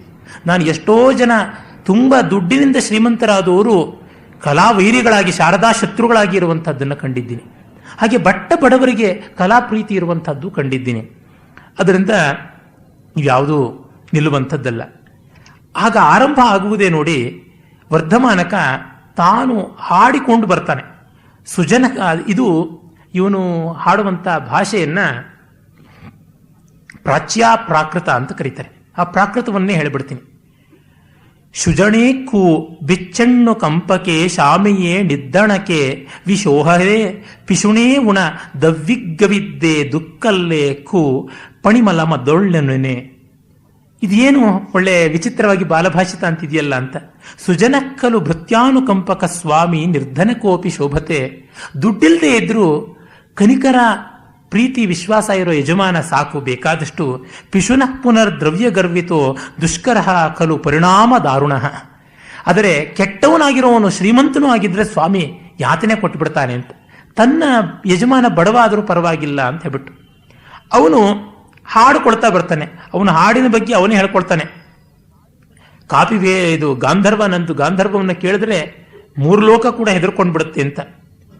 ಸಸ್ಯಲಂಪಟ ಬಲಿವರ್ಧೋ ನಶಕ್ಯೋ ವಾರಯಿತುಂ ಮನ್ಯಕಲತ್ರ ಪ್ರಸಕ್ತೋ ಅನ್ಯಕಲತ್ರ ಪ್ರಸಕ್ತೋ ನಶಕ್ಯೋ ವಾರಯಿತುಂ ದ್ಯೂತ ಪ್ರಸಕ್ತೋ ಮನುಷ್ಯೋ ನಶಕ್ಯೋ ವಾರಯಿತುಂ ಯೋಪಿ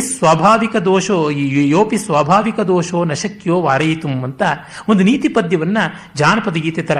ಶಸ್ಯ ಪಳಕ್ಕ ಒಳದ್ದೇ ನಶಕ್ಕಿ ವಾಲಿದುಂ ಅಣ್ಣ ಕಲತ್ತ ಪಶದ್ದೇ ನಶಕ್ಕಿ ವಾಲಿದುಂ ಜೂತ ಪಶತ್ತ ಮನುಷ್ಯೇ ನಶಕ್ಕಿ ವಾಳಿದುಂ ಜೇವಿ ಶವಾ ವಿದೋಷಣೆ ನಶಕ್ಕಿ ವಾಳಿದುಂ ಅಂತ ಹೇಳ್ಕೊಂಡು ಬರ್ತಾನೆ. ಇದು ಒಂದು ನೀತಿ. ಸಸ್ಯಲಂಪಟವಾದ ಬೇರೊಂದು ಹೊಲಕ್ಕೆ ಬಾಯಿ ಹಾಕಬೇಕು ಅಂತ ಚಪಲ ಇರೋ ಎತ್ತನ್ನು ಯಾರೂ ಕಟ್ಟಾಕೋಕ್ಕಾಗೋಲ್ಲ. ಬೇರೆ ಹೆಂಡತಿಯ ಮೇಲೆ ಕಣ್ಣು ಹಾಕುವನನ್ನು ಯಾರೂ ತಡೆಯೋಕ್ಕಾಗೋಲ್ಲ. ಜೂಜಿಗೆ ಕೈ ಹಾಕಿದ ಮನುಷ್ಯನ ಯಾರೂ ತಡೆಯೋಕ್ಕಾಗೋಲ್ಲ. ಇವೆಲ್ಲ ಸ್ವಾಭಾವಿಕ ದೋಷಗಳು, ಯಾರೂ ತಡೆಯೋಕ್ಕಾಗೋಲ್ಲ. ಇವನು ಮನುಮಹರ್ಷಿಯ ನೀತಿಯನ್ನು ಹೇಳ್ತಾ ಇದ್ದಾನೆ. ನ ಮಾಂಸಭಕ್ಷಣೆಯ ದೋಷ ರಮದ್ಯೆ ನಚ ಮೈಥುನೆ ಪ್ರವೃತ್ತಿರೇಷ ಭೂತಾನಾಂ ನಿವೃತ್ತಿಸ್ತು ಮಹಾಫಲ. ಇವೆಲ್ಲ ನ್ಯಾಚುರಲ್ ವೀಕ್ನೆಸಸ್, ತಡೆಯೋದು ಕಷ್ಟ. ತಾನಾಗಿ ತಪ್ಪಲ್ವೇನೋ, ಆದರೆ ಬಿಟ್ರೆ ಮಾತ್ರ ಮಹಾಗುಣ ಮಹಾಫಲ ಅಂತ ಹೇಳ್ಬಿಟ್ಟು ಇವನು ಆ ಥರದ ನೀತಿ, ಇಡೀ ನಾಟಕದ ನೀತಿಯನ್ನೇ ಹೇಳ್ಕೊಂಡು ಬರ್ತಾನೆ. ಇವನು ಗಾಂಧರ್ವಂ ಶ್ರೋತುಂ ಗತಸ್ಯ ಆರ್ಯ ಚಾರುದತ್ತಸ್ಯ ಕಾಪಿ ವೇಲ ಅತಿಕ್ರಾಮತಿ. ಎಷ್ಟೋ ಹೊತ್ತಾಯಿತು ಚಾರುದತ್ತ ಸಂಗೀತ ಕೇಳಕ್ಕೆ ಹೋಗಿ, ಇನ್ನೂ ಬಂದಿಲ್ಲ ಅಂತ. ಆಗ ಚಾರುದತ್ತ ಬರ್ತಾನೆ. ಆಹಾ ರೇಭಿಲೇನ ಸಾಧುಗೀತಂ ವೀಣಾಹಿ ನಾಮ ಅಸಮುದ್ರೋತ್ಥಿತಂ ರತ್ನಂ. ಈ ವೀಣೆ ಅನ್ನೋದು ಸಮುದ್ರದಿಂದಲ್ಲದೆ ತಾನಾಗಿ ಬಂದ ರತ್ನ ಅಂತ. ಸಮುದ್ರದಿಂದ 14 ರತ್ನಗಳು ಬಂದವು. ವೀಣೆ ಇದು 15ನೇ ರತ್ನ, ವಿನೂತನವಾಗಿ ಬಂದದ್ದು. ಉತ್ಕಂಠಿತಸ್ಯ ಹೃದಯಾನುಗುಣ ವಯಸ್ಯ. ತುಂಬ ಉತ್ಕಂಠಿತವಾಗಿದ್ದರೆ, ಎಕ್ಸೈಟೆಡ್ ಆಗಿದ್ದರೆ ಅವರಿಗೆ ಗೆಳೆಯನಾಗಿ ಗೆಳತಿಯಾಗಿ ಸಾಂತ್ವನ ಕೊಡುತ್ತೆ. ಸಂಕೇತಕ್ಕೆ ಚರಯತಿ ಪ್ರವರೋ ವಿನೋದ. ಯಾರನ್ನೋ ಒಬ್ಬರನ್ನ ಹೀರೋನೋ ಹೀರೋಯಿನನ್ನೋ ಬಾಯ್ ಫ್ರೆಂಡನ್ನೋ ಗರ್ಲ್ ಫ್ರೆಂಡನ್ನೋ ಮೀಟ್ ಮಾಡಬೇಕಾಗಿರುತ್ತೆ. ಅವರಿನ್ನೂ ಬರಲಿಲ್ಲ ಅಂತಿರುವಾಗ ಅವ್ರು ಬರೋವರೆಗೂ ಪೇಷಂಟಾಗಿ ವೆಯ್ಟ್ ಮಾಡೋದಕ್ಕೆ ಸೊಗಸಾದ ಎಂಟರ್ಟೈನ್ಮೆಂಟು. ಸಂಸ್ಥಾಪನಾ ಪ್ರಿಯತಮ ವಿರಹಾತುರಾಣ. ವಿರಹೋದ್ವೇಗದಲ್ಲಿ ಇದ್ದವರಿಗೆ ಮಡ್ಲಲ್ಲಿ ಮಲಗಿಸ್ಕೊಂಡು ವೀಣೆಯನ್ನು ನುಡಿಸ್ಕೊಂಡು ಎಂಜಾಯ್ ಮಾಡಬಹುದಾದ ಪ್ರಿಯತಮೆ. ರಕ್ತಸ್ಯ ರಾಗ ಪರಿವೃದ್ಧಿಕರ ಪ್ರಮೋದ. ಹಾಗೆ ಗೆಳತಿ ಜೊತೆಯಲ್ಲಿದ್ದರೆ, ಗೆಳೆಯ ಜೊತೆಯಲ್ಲಿದ್ದರೆ ಅವರ ಪ್ರಣಯ ರಾಗವನ್ನು ಮತ್ತೂ ಈ ವೀಣಾ ರಾಗ ಹೆಚ್ಚು ಮಾಡತಕ್ಕಂಥದ್ದು ಅಂತ. ಸಂಗೀತದ ಪ್ರಯೋಜನ ವಿರಹದಲ್ಲಿಯೂ ಇದೆ, ಸಮಾಗಮದಲ್ಲಿಯೂ ಇದೆ, ಬದುಕಿನಲ್ಲಿ ಎಡಿಯಾಗಿದೆ ಅನ್ನುವುದನ್ನು ಹೇಳಿಬಿಡ್ತಾನೆ. ವಿದೂಷಕ ಹೇಳ್ತಾನೆ, ಅಯ್ಯೋ ಸಾಕಪ್ಪ, ಊರಿನ ನಾಯಿಗಳೆಲ್ಲ ಮಲಗಿಬಿಟ್ವು, ಇನ್ನೂ ನೀನು ಸಂಗೀತದ ಬಗ್ಗೆನೇ ಹಾಡ್ಕೊಂಡು ಬರಬೇಡ ಅಂತ. ಇವನಿಗೆ ಅವನ ಚಿಂತೆ. ಒಬ್ಬ ಸಂಗೀತದ ಅರಸಿಕನಿಗೂ ಸಂಗೀತ ರಸಿಕನಿಗೂ ಇರುವ ಕಾಂಟ್ರಾಸ್ಟನ್ನ ಕವಿ ಎಷ್ಟು ಅದ್ಭುತವಾಗಿ ಹೇಳ್ತಾನೆ. ಆಮೇಲೆ ಹೇಳ್ತಾನೆ ಇವನು, ಅಲ್ಲ ಆ ರೇಭಿಲ ಹಾಡುವಾಗ ಅವನ ಧ್ವನಿ ಎಷ್ಟು ಚೆನ್ನಾಗಿತ್ತು, ತೆರೆ ಹಾಕಿದ್ರೆ ಒಬ್ಬ ಹೆಣ್ಣೆ ಹಾಡ್ತಾ ಇದ್ದಾಳ ಅನ್ನೋಷ್ಟು ಇಂಪಾಗಿರ್ತಾ ಇತ್ತು ಅಂತ ಇವನು ಹೇಳ್ತಾನೆ. ಮಾತಾವದ್ವಾಭ್ಯಾಮೇವನ ಹಾಸ್ಯಂ ಜಾಯತೆ ಸ್ತ್ರೀಯ ಸಂಸ್ಕೃತಂ ಪಠಂತ್ಯ ಮನುಷ್ಯನ ಚ ಕಾಕಲಿಂ ಗಾಯತ. ಈ ಹೆಂಗಸ ಸಂಸ್ಕೃತ ಮಾತಾಡೋದು, ಗಂಡಸು ಹಾಡೋದು. ಕಾಕಲಿ ಅಂದರೆ ಹೈಯರ್ ಆಕ್ಟೇವ್ಸ್ ಅಲ್ಲಿ ಹಾಡುವುದು ಅಂತ ಅರ್ಥ. ಈ ಹೈಯರ್ ನಿಷಾದ, ಕಾಕಲಿ ನಿಷಾದ ಅದಕ್ಕೆ ಬಂದದ್ದು ಮೇಲಿನ ಸ್ವರ ಅದು. ಮತ್ತು ಮೇಲಿನ ಸ್ವರ ಸಂಚಾರಗಳಲ್ಲಿ ಹಾಡುವಂತಹದ್ದು ಕಾಕಲಿ ಗಾನ ಅಂತ ಕರೀತಾರೆ. ಈ ಕಾಕಲಿ ಗಾನವನ್ನು ಗಂಡು ಮಾಡೋಕೆ ಹೋದರೆ ಕೀರಲಾಗ್ಬಿಡುತ್ತೆ. ಹೆಣ್ಣಿಗೆ ಹೈಯರ್ ಆಕ್ಟೇವ್ಸ್ ಅಲ್ಲಿ ಲೀಲಾಜಾಲವಾಗಿರುತ್ತೆ. ಮತ್ತೆ ಹೆಣ್ಣು ಸಂಸ್ಕೃತ ಮಾತಾಡಿದ್ರೆ ಒರಟಾಗಿ ತೋರುತ್ತೆ. ಪ್ರಕೃತಿ ಮಧುರ ಪ್ರಾಕೃತ ಗಿರಹ ಅಂತಾರೆ. ಪ್ರಾಕೃತ ಇಂಪಾಗಿರುತ್ತೆ ಅಂತ. ಮತ್ತು ಆ ಕಾಲಕ್ಕೆ ಸಾಮಾನ್ಯ ಹೆಂಗಸರು ಸಂಸ್ಕೃತ ಮಾತಾಡೋದು ಹೋಗಿತ್ತು. ಸ್ಪೆಷಲ್ ಎಜುಕೇಶನ್ ಇಂದ ಸಂಸ್ಕೃತ ಮಾತಾಡಬೇಕು ಇತ್ತು ಅಂತ ಆ ರೀತಿಯಾದ ಪರಿಸ್ಥಿತಿಯು ಕಾಣಬಹುದು. ದತ್ತ ನವನಾಸ್ಯ ಇವ ಗೃಷ್ಟಿ ಅಧಿಕಂ ಸೂಸೂಯತೆ. ಹೊಸದಾಗಿ ಮೂಗುದಾರ ಹಾಕಿದ ಎತ್ತಿನ ಹಾಗೆ ಸೂ ಸೂ ಸೂ ಸೂ ಅಂತ ಮೂಗಿಂದಲೇ ಸ್ವರ ಹೊರಡಿಸೋ ತರ ಕಾಣಿಸ್ತಾ ಇತ್ತು ನಿನ್ನ ಗೆಳೆಯ ರೇಭಿಲ ಹೇಳುವಂತ ಆ ಹಾಡು. ಮನುಷ್ಯೋಪಿ ಕಾಕಲಿಂ ಗಾಯನ್ ಶುಷ್ಕ ಸುಮನೋದಾಮ ವೆಷ್ಟಿತೋ ವೃದ್ಧ ಪುರೋಹಿತ ಇವ ಮಂತ್ರಂ ಜಪನ್ ದೃಢಂ ಮೇನ ರೋಚತೆ. ಏನೇನು ಹೋಲಿಕೆ ಕೊಡ್ತಾನೆ. ಮುದಿ ಪುರೋಹಿತ ಒಣಗಿರೋ ಹೂವಿನ ಮಾಲೆ ಕಟ್ಕೊಂಡು ಮಂತ್ರ ಹೇಳ್ದಂಗಿತ್ತು ನಿನ್ನ ಸ್ನೇಹಿತ ಹಾಡ್ತಾ ಇರ್ತಕ್ಕಂಥ ಕಾಕಲಿ ಅಂತ.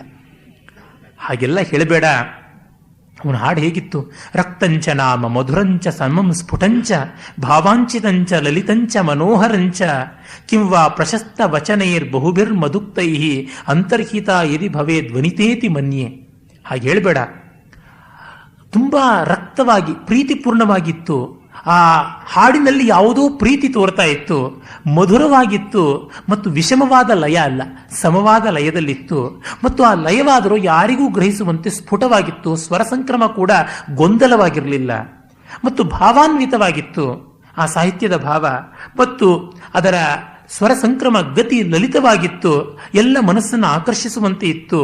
ಏನು ಹೇಳೋಣ, ತೆರೆ ಹಾಕಿದ್ದಿದ್ರೆ ಹೆಣ್ಣು ಹಾಡ್ತಾ ಇದ್ದಾಳೆ ಅನ್ನೋಷ್ಟು ನ್ಯಾಚುರಲ್ ಆಗಿತ್ತು ಅಂತ ಹೇಳ್ತಾ ಸಂಗೀತದ ಬಗ್ಗೆ ಸಮುಚ್ಚಯ ಅಲಂಕಾರ. ಇದು ಎರಡು ಸಮುಚ್ಚಯ ಅಲಂಕಾರವೇನೆ. ಸಮುಚ್ಚಯ ಅಂದ್ರೆ ಒಂದಾದ ಮೇಲೆ ಒಂದು ಅಡ್ಜೆಕ್ಟಿವ್ಸ್ ಅನ್ನು ಪೇರಿಸಿಕೊಂಡು ಹೋಗಿ ಇದು ಪರಿಪೂರ್ಣವಾದದ್ದು ಅಂತ ಹೇಳುವುದು. ಇಡೀ ಸಂಗೀತ ಸಾಮುದಾಯಿಕ ಶೋಭೆ. It's A collection. ಸಮಗ್ರವಾಗಿ ಆದಾಗ ಆಗುವಂತ ಒಂದು ಆನಂದ, ಅದನ್ನ ಇಷ್ಟು ಸೊಗಸಾದ ಅಲಂಕಾರದಲ್ಲಿ ಹೇಳ್ತಾರೆ.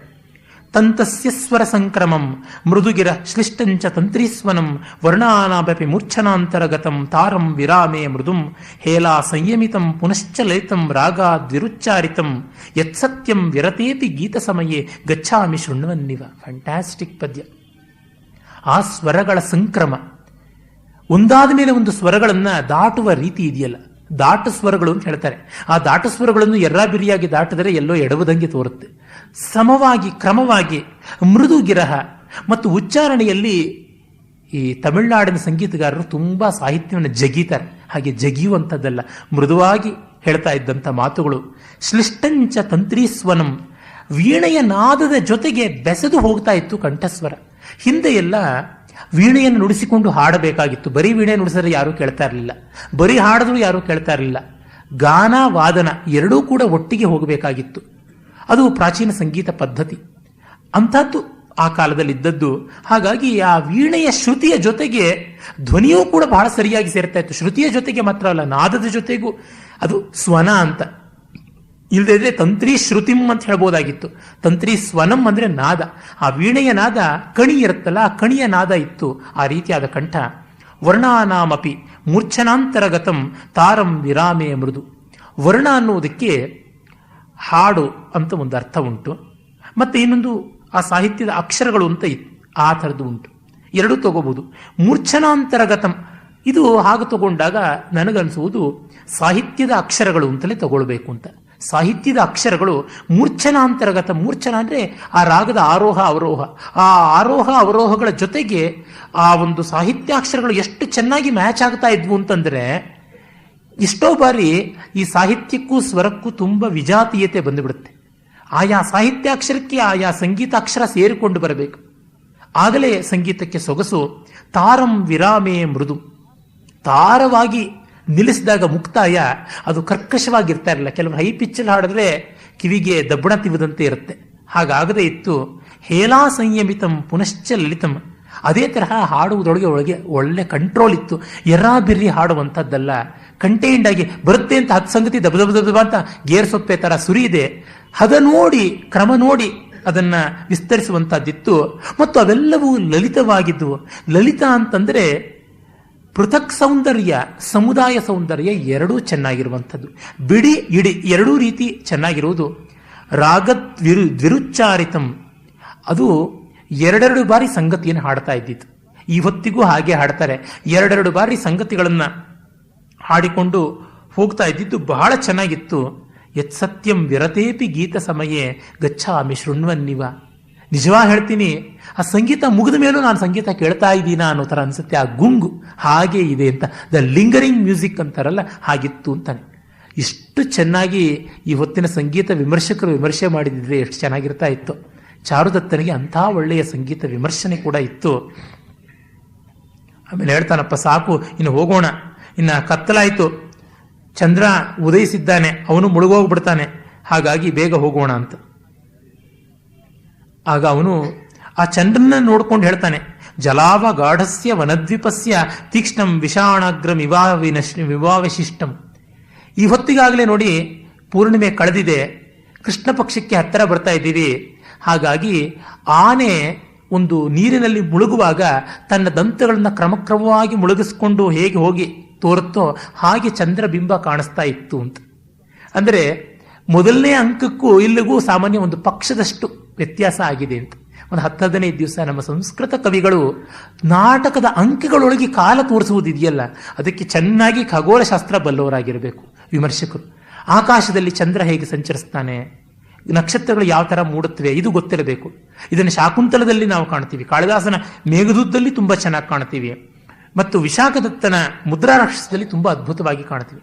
ಅದರ ಅಂಕದ ಪ್ರತಿಯೊಂದು ಅಂಕವೂ ಪೂರ್ಣಿಮೆ ದಿವಸವೇನೇ ಆಗುವಂತೆ ಅವನು ಮ್ಯಾನೇಜ್ ಮಾಡಿದ್ದಾನೆ. ಚಂದ್ರೋದಯ, ಚಂದ್ರಗುಪ್ತನ ಅಭ್ಯುದಯ, ಆ ಧ್ವನಿ ಇಟ್ಟುಕೊಂಡು. ಇಲ್ಲಿ ಹಾಗೆ ಜಲಾವಗಾಢಸ್ಯ ವನದ್ವೀಪಸ್ಯ ತೀಕ್ಷ್ಣಂ ವಿಷಾಣಾಗ್ರಂ ಇವಾವಶಿಷ್ಟಂ. ಚಂದ್ರ ನೀರಿನಲ್ಲಿ ಮುಳುಗಿರುವ ಆನೆಯದು ದಂತ ತುಂಡು ಮಾತ್ರ ಕಾಣಿಸುತ್ತಲ್ಲ, ಹಾಗೆ ಕಾಣಿಸ್ತಾ ಇದ್ದಾನೆ ಅಂತ. ಕಲಾ ಮಾತ್ರ ಅವಶಿಷ್ಟನಾಗಿ ಕಾಣಿಸ್ತಾನೆ ಎನ್ನುವ ಅರ್ಥ. ಹೀಗಾಗಿ ಹತ್ತತ್ರ ಪ್ರತಿಪತ್ ಬಂದಿರಬೇಕು, ಪ್ರಾಯಶಃ ಆಗಿರಬೇಕು, ಅಥವಾ ಅವನು ಅಮಾವಾಸ್ಯೆಗೆ ಮುನ್ನ ಚತುರ್ದಶಿ ಇರಬೇಕು. ಅಂದರೆ ಆ ಒಂದು ಕಲೆ ಕುಹು ಅಥವಾ ಸಿನಿವಾಲಿ, ಈ ಎರಡು ಕಲೆಗಳಲ್ಲಿ ಯಾವುದಾದ್ರು ಒಂದು ಚಂದ್ರಕಲೆ ಇದ್ದಿರಬೇಕು ಅಂತ ಅನ್ಸುತ್ತೆ. ಇರಲಿ. ಆಮೇಲೆ ಮನೆ ಒಳಗೆ ಹೋಗ್ತಾನೆ. ಈ ತರಹ ಸಂಗೀತವನ್ನು ಎಷ್ಟು ಚೆನ್ನಾಗಿ ಅಪ್ರಿಸಿಯೇಟ್ ಮಾಡಿರ್ತಾನಲ್ಲ, ಹಾಗೆ ಮಾಡಿದವನು ವಿದೂಷಕನ ಕೈಗೆ ಆ ಒಡವೆನ ನೀನೇ ಜೋಪಾನವಾಗಿ ಇಟ್ಟುಕೊಳ್ಬೇಕು ಅಂತ ಹೇಳ್ಬಿಟ್ಟು ಅಂತಾನೆ. ವಿದೂಷಕನಿಗೋ ಸಿಕ್ಕಾಪಟ್ಟೆ ನಿದ್ರೆ. ಮತ್ತೆ ನೋಡಿ ಕವಿಯ ಸೂಕ್ಷ್ಮಗಳು ಎಷ್ಟು ಇವೆ ಅಂತಂದ್ರೆ, ಮನೆಗೆ ಬಂದ ತಕ್ಷಣ ಬಾಗಿಲಿನಲ್ಲಿ ಕಾಲು ತೊಳ್ಕೊಳ್ಬೇಕು. ಇವರೇ ಕಾಲು ತೊಳ್ಕೊಳ್ಳೋ ಹಂಗಿಲ್ಲ, ಒಳಗಿಂದ ಯಾರು ನೀರು ತಂದು ಕೊಡಬೇಕು, ನೀರು ತಂದುಕೊಂಡು ಕಾಲು ತೊಳ್ಕೊಳ್ಬೇಕು. ಆ ಸೇವಕ ವರ್ಧಮಾನಕ ಈ ಮೈತ್ರೇಯ ವಿದೂಷಕನಿಗೆ ನೀರು ಕೊಡಲ್ಲ ಅಂತಾನೆ, ಕೊಡಬೇಕು ಅಂತ ಗಲಾಟೆ ಮಾಡ್ತಾನೆ. ಇವೆಲ್ಲ ತುಂಬಾ ಚೆನ್ನಾಗಿರುವಂಥದ್ದು ಆ ಕಾಲದ ಆಚಾರ ವಿಚಾರಗಳು ತೋರಿಸುತ್ತೆ. ಮತ್ತೆ ಚಾರುದತ್ತ ಹೇಳ್ತಾನೆ, ಅಲಂ ಚತುಶಾಲ ಮಿಮಂ ಪ್ರವೇಶ್ಯ ಪ್ರಕಾಶ ನಾರೀ ಧೃತ ಏಷ ಯಸ್ಮಾತ್ ತಸ್ಮಾತ್ ಸ್ವಯಂ ಧಾರಯ ವಿಪ್ರ ತಾವತ್ ಯಾವನ್ನ ತಸ್ಯ ಖಲುಭೋ ಸಮರ್ಪ್ಯತೆ. ಈ ಒಡವೆನ ಮನೆ ಒಳಗೆ ತರಬೇಡಪ್ಪ, ಮನೆ ಹೊರಗಡೆ ಕಾರಿಡಾರಲ್ಲೇ ಇರಲಿ ಅಂತ ಹೇಳ್ತಾರೆ. ಚಾರುದತ್ತನು ಸ್ವಲ್ಪ ಮಡಿ, ವೇಶ್ಯೆಯ ಒಡವೆ ಮನೆಯ ಇಂಟೀರಿಯರ್ ಕ್ವಾರ್ಟರ್ಸ್ಗೆ ಬರಬಾರದು ಅನ್ನುವಂಥದ್ದು ಅಲ್ಲಿ ನಾನು ನೋಟ್ ಮಾಡ್ಕೊಂಡಿದ್ದೆ. ವಾಟ್ ಎ ಸೆನ್ಸ್ ಆಫ್ ಮಡಿ ಅಂತ 2 ಆಶ್ಚರ್ಯ ಚಿಹ್ನೆ ಹಾಕೊಂಡಿದ್ದೀನಿ. ಅವಳು ಕೊಡ್ಬೇಕಪ್ಪ, ಅವಳ ಸೊತ್ತು ಅಲ್ಲಿವರೆಗೂ ಅದೇ ಇರಲಿ ಅಂತ. ಈ ರೀತಿಯಾಗಾದ್ರೂ ಇರಬಹುದು. ಅಥವಾ ಬೇರೊಬ್ಬರ ಸೊತ್ತು ಮನೆ ಒಳಕ್ಕೆ ಬರಬಾರದು, ನಾವು ಮನೆ ಒಳಕ್ಕೆ ತಂದುಕೊಳ್ಬಾರದು ಅಂತ. ಇದು ಇನ್ನೊಂದು ಅದ್ಭುತವಾದ ಧ್ವನಿ. ಈ ಅರ್ಥಶುದ್ಧಿ ನೋಡಿ, ಮನೆ ಒಳಗೆ ಬಂದ್ಬಿಟ್ರೆ ರದನಿಕೆಯೋ ಹೆಂಡತಿಯೋ ದೂತಾದೇವೇನೋ ನಾವೊಂದು ದಿವಸ ಹಾಕೋತೀವಿ ಕೊರಳೊಳಗೆ ಅಂತ ಅನ್ಬಹುದು. ಪ್ರಲೋಭನೆ ಹೇಗೆ ಬರುತ್ತೆ ಅಂತ ಹೇಳೋಕ್ಕಾಗೋಲ್ಲ. ನಮ್ಮನೆಗೆ ಯಾರಾದರೂ ಒಬ್ಬರು ಈ ವಸ್ತುವನ್ನು ಸ್ವಲ್ಪ ಜೋಪಾನವಾಗಿ ಇಟ್ಟುಕೊಳ್ಳಿ ಅಂತ ಹೇಳಿಬಿಡ್ತಾರೆ ಅಂತ ಇಟ್ಕೊಳ್ಳಿ. ನಮ್ಮ ಮನೆ ಮುಂಚೆ ಬಾಡಿಗೆಯಲ್ಲಿದ್ದವರೊಬ್ಬರು ಒಂದು ಪೂರ್ತಿ ಗಾಜಿಂದಲೇ ಆಗಿರೋ ಒಂದು ಬೀರುವನ್ನು ಕೊಟ್ಟು ಹೋಗಿದ್ರು. ನಾವು ಊರೂರು ಸುತ್ತೀವಿ, ನಾವು ಮತ್ತೆ ಬಂದು ತಗೊಂಡು ಹೋಗ್ತೀವಿ, ನಿಮ್ಮ ಮನೇಲೆ ಇರ್ರಿ ಅಂತ. ಸಾಕಷ್ಟು ದೊಡ್ಡದಿತ್ತು, ನೀವು ಯೂಸ್ ಮಾಡ್ಕೊಳ್ಳಿ ಅಂತ ಹೇಳಿದ್ರು. ನಮ್ಮಪ್ಪ ಬೇಡವೇ ಬೇಡ ಅಂತ ಅದನ್ನು ಬೀಗ ಹಾಕಿ ಅದಕ್ಕೆ ಬುರ್ಕ ಹಾಕಿ ಇಟ್ಟಿದ್ರು. ಆದರೆ ನಾನು ನಮ್ಮಮ್ಮ ಅಯ್ಯೋ ಇಷ್ಟು ಜಾಗ ಆಕ್ಯುಪೈ ಮಾಡ್ಕೊಳುತ್ತಲ್ಲ, ಅದ್ರೊಳಗೆ ಏನಾದರೂ ಇಡೋಣ ಅಂತ ಇಟ್ಟು ಬಳಸ್ಕೊಳಕ್ ಶುರು ಮಾಡಿದ್ವಿ. ಅವ್ರು ಹೇಳು ಹೋಗಿದ್ದಾರೆ ಅಂತ ನಮಗೆ ಧೈರ್ಯ, ಬೀಗದ ಕೈ ಬೇರೆ ಕೊಟ್ಟಿದ್ರು. ಅದನ್ನ ಅವ್ರು ತಗೊಂಡು ಹೋಗೋ ಗಳಿಗೆ ಬಂತು. ತಗೊಂಡು ಹೋದ್ಮೇಲೆ ನಮ್ಮ ಮನೆಯೆಲ್ಲ ಏನೋ ಖಾಲಿ ಆದಂಗೆ 1-2 ದಿವಸ ಅನಿಸ್ತಾ ಇತ್ತು. ಮತ್ತೆ ನಾವೇ ಅವ್ರ ಹತ್ರ ದುಡ್ಡು ಕೊಟ್ಟು ತಗೊಂಡೇ ಬಿಡ್ಬೋದಾಗಿತ್ತಲ್ಲ ಅನ್ನುವಂಥದ್ದು. ಇದು ಆಗಬಾರದು ಅನ್ನುವ ದೃಷ್ಟಿನೂ ಇದ್ದಿರಬಹುದು. ಕವಿಯ ಕಾವ್ಯದ ಧ್ವನಿ ಪರಂಪರೆಗಳು ಅನೇಕ. ಇತ್ತ ಕಡೆ ಇವನಿಗೆ ನಿದ್ರೆ. ಚಾರುದತ್ತ ಹೇಳ್ತಾನೆ ನಿದ್ರೆ ಹೇಗೆ ಅಂತ. ಇಡೀ ಸಂಸ್ಕೃತ ನಾಟಕ ಸಾಹಿತ್ಯದಲ್ಲಿ 3 ಕಡೆ ನಿದ್ರೆ ಅದ್ಭುತವಾಗಿ ವರ್ಣಿತವಾಗಿದೆ. ಒಂದು ಅವಿಮಾರಕ ನಾಟಕದಲ್ಲಿ, ಮತ್ತೊಂದು ಈ ಮೃಚ್ಛಕಟಿಕದಲ್ಲಿ, ಇನ್ನೊಂದು ಚಂಡ ಕೌಶಿಕದಲ್ಲಿ. ಈ 3 ನಾಟಕಗಳಲ್ಲಿ ನಿದ್ರೆ ವರ್ಣಿತವಾದಂತೆ ಸಂಸ್ಕೃತ ಸಾಹಿತ್ಯದಲ್ಲಿಯೇ ಇನ್ನೆಲ್ಲಿಯೂ ವರ್ಣಿತವಾದಂತೆ ನಾನು ಕಾಣೆ. ಯಂ ಹಿ ನಿದ್ರಾ ನಯನಾವಲಂಬಿನಿ ಲಲಾಟ ದೇಶಾದುಪಸರ್ಪತೀವ ಮಾಂ ಅದೃಶ್ಯ ರೂಪ ಚಪಲಾ ಜರೇವಯ ಮನುಷ್ಯ ಸತ್ವಂ ಪರಿಭೂಯ ವರ್ಧತೆ. ಈ ನಿದ್ರೆ ಕಣ್ಣನ್ನ ಹಿಡ್ಕೊಂಡು ಹಣೆ ಮೇಲಿಂದ ಇಳ್ಕೊಂಡು ಬರ್ತಾ ಇದ್ದಾಳೆ. ಲಲಾಟ ದೇಶದಿಂದ ಇಲ್ಲಿಂದ ಹಿಂಗೆ ಇಳ್ಕೊಂಡು ಕಂಡ್ರೆಪ್ಪೆ ಸರಕ್ಕಂತ ಎಳೆಯೋ ತರ ಕಾಣಿಸ್ತಾ ಇದ್ದಾಳೆ. ಕಣ್ಣಿಗೆ ಕಾಣದ ಮುಪ್ಪು ಎಂಬಂತೆ ನಿದ್ರೆ ಬರ್ತಾ ಇದೆ ಅಂತ. ನೋಡಿ, ಮುಪ್ಪು ಬಂದಾಗ ಮೊದಲು ಕಣ್ಣು ಕಾಣೋದಿಲ್ಲ, ಮತ್ತೆ ಮೈ ಮೇಲಿನ ಸ್ವಾಧೀನವೂ ಇರೋದಿಲ್ಲ, ನಿಂತಲ್ಲೇ ಕೂತಲ್ಲೇ. ಹಾಗೆ ಮುಪ್ಪಿಗೆ ಹತ್ತಿರ ನಿದ್ರೆ ಅಂತ ಅನ್ನುವುದು. ಮತ್ತೆ ಮನುಷ್ಯ ಸತ್ವ ಅಂದ್ರೆ ಮನಸ್ಸು. ಈ ಮನಸ್ಸನ್ನ ಗೇಲಿ ಮಾಡಿ ಅದು ಹಿಗ್ಗುತ್ತಾ ಇದೆ ಅಂತ. ಮನುಷ್ಯನ ಮನಸ್ಸು ನಿದ್ರೆಯಲ್ಲಿ ಇಲ್ಲವಾಗುತ್ತೆ, ಸುಷುಪ್ತಿಯಲ್ಲಿ ಮನೋಲಯ.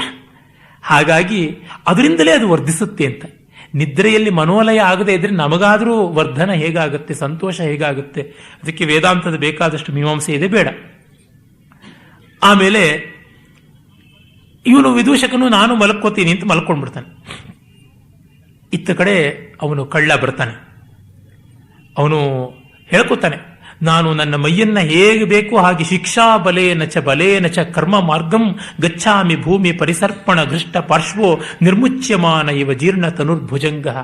ಪೊರೆ ಬಿಟ್ಟು ಹಾವು ಹೇಗೆ ಚುರುಕಾಗಿ ಓಡಾಡುತ್ತೋ ಹಾಗೆ ನಾನು ಮೈ ಚಳಿ ಬಿಟ್ಟು ಯಾವ ಸಂದು ಯಾವ ಗೊಂದು ಎಲ್ಲಿಯೂ ಜಾರಿಕೊಂಡು ತೂರಿಕೊಂಡು ಬರ್ತೀನಿ.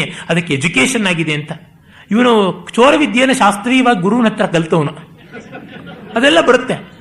ಚೋರಶಾಸ್ತ್ರವನ್ನ ಪ್ರವರ್ತನೆ ಮಾಡಿದ್ದು ಕನಕಸ್ವಾಮಿ ಅಂತ, ಖರಪಟ ಅಂತ. ಖರಪಟ ಅನ್ನುವ ಮಹಾ ಋಷಿ ಅವನು ಚೌರಶಾಸ್ತ್ರವನ್ನು ಬರದ ಅಂತ.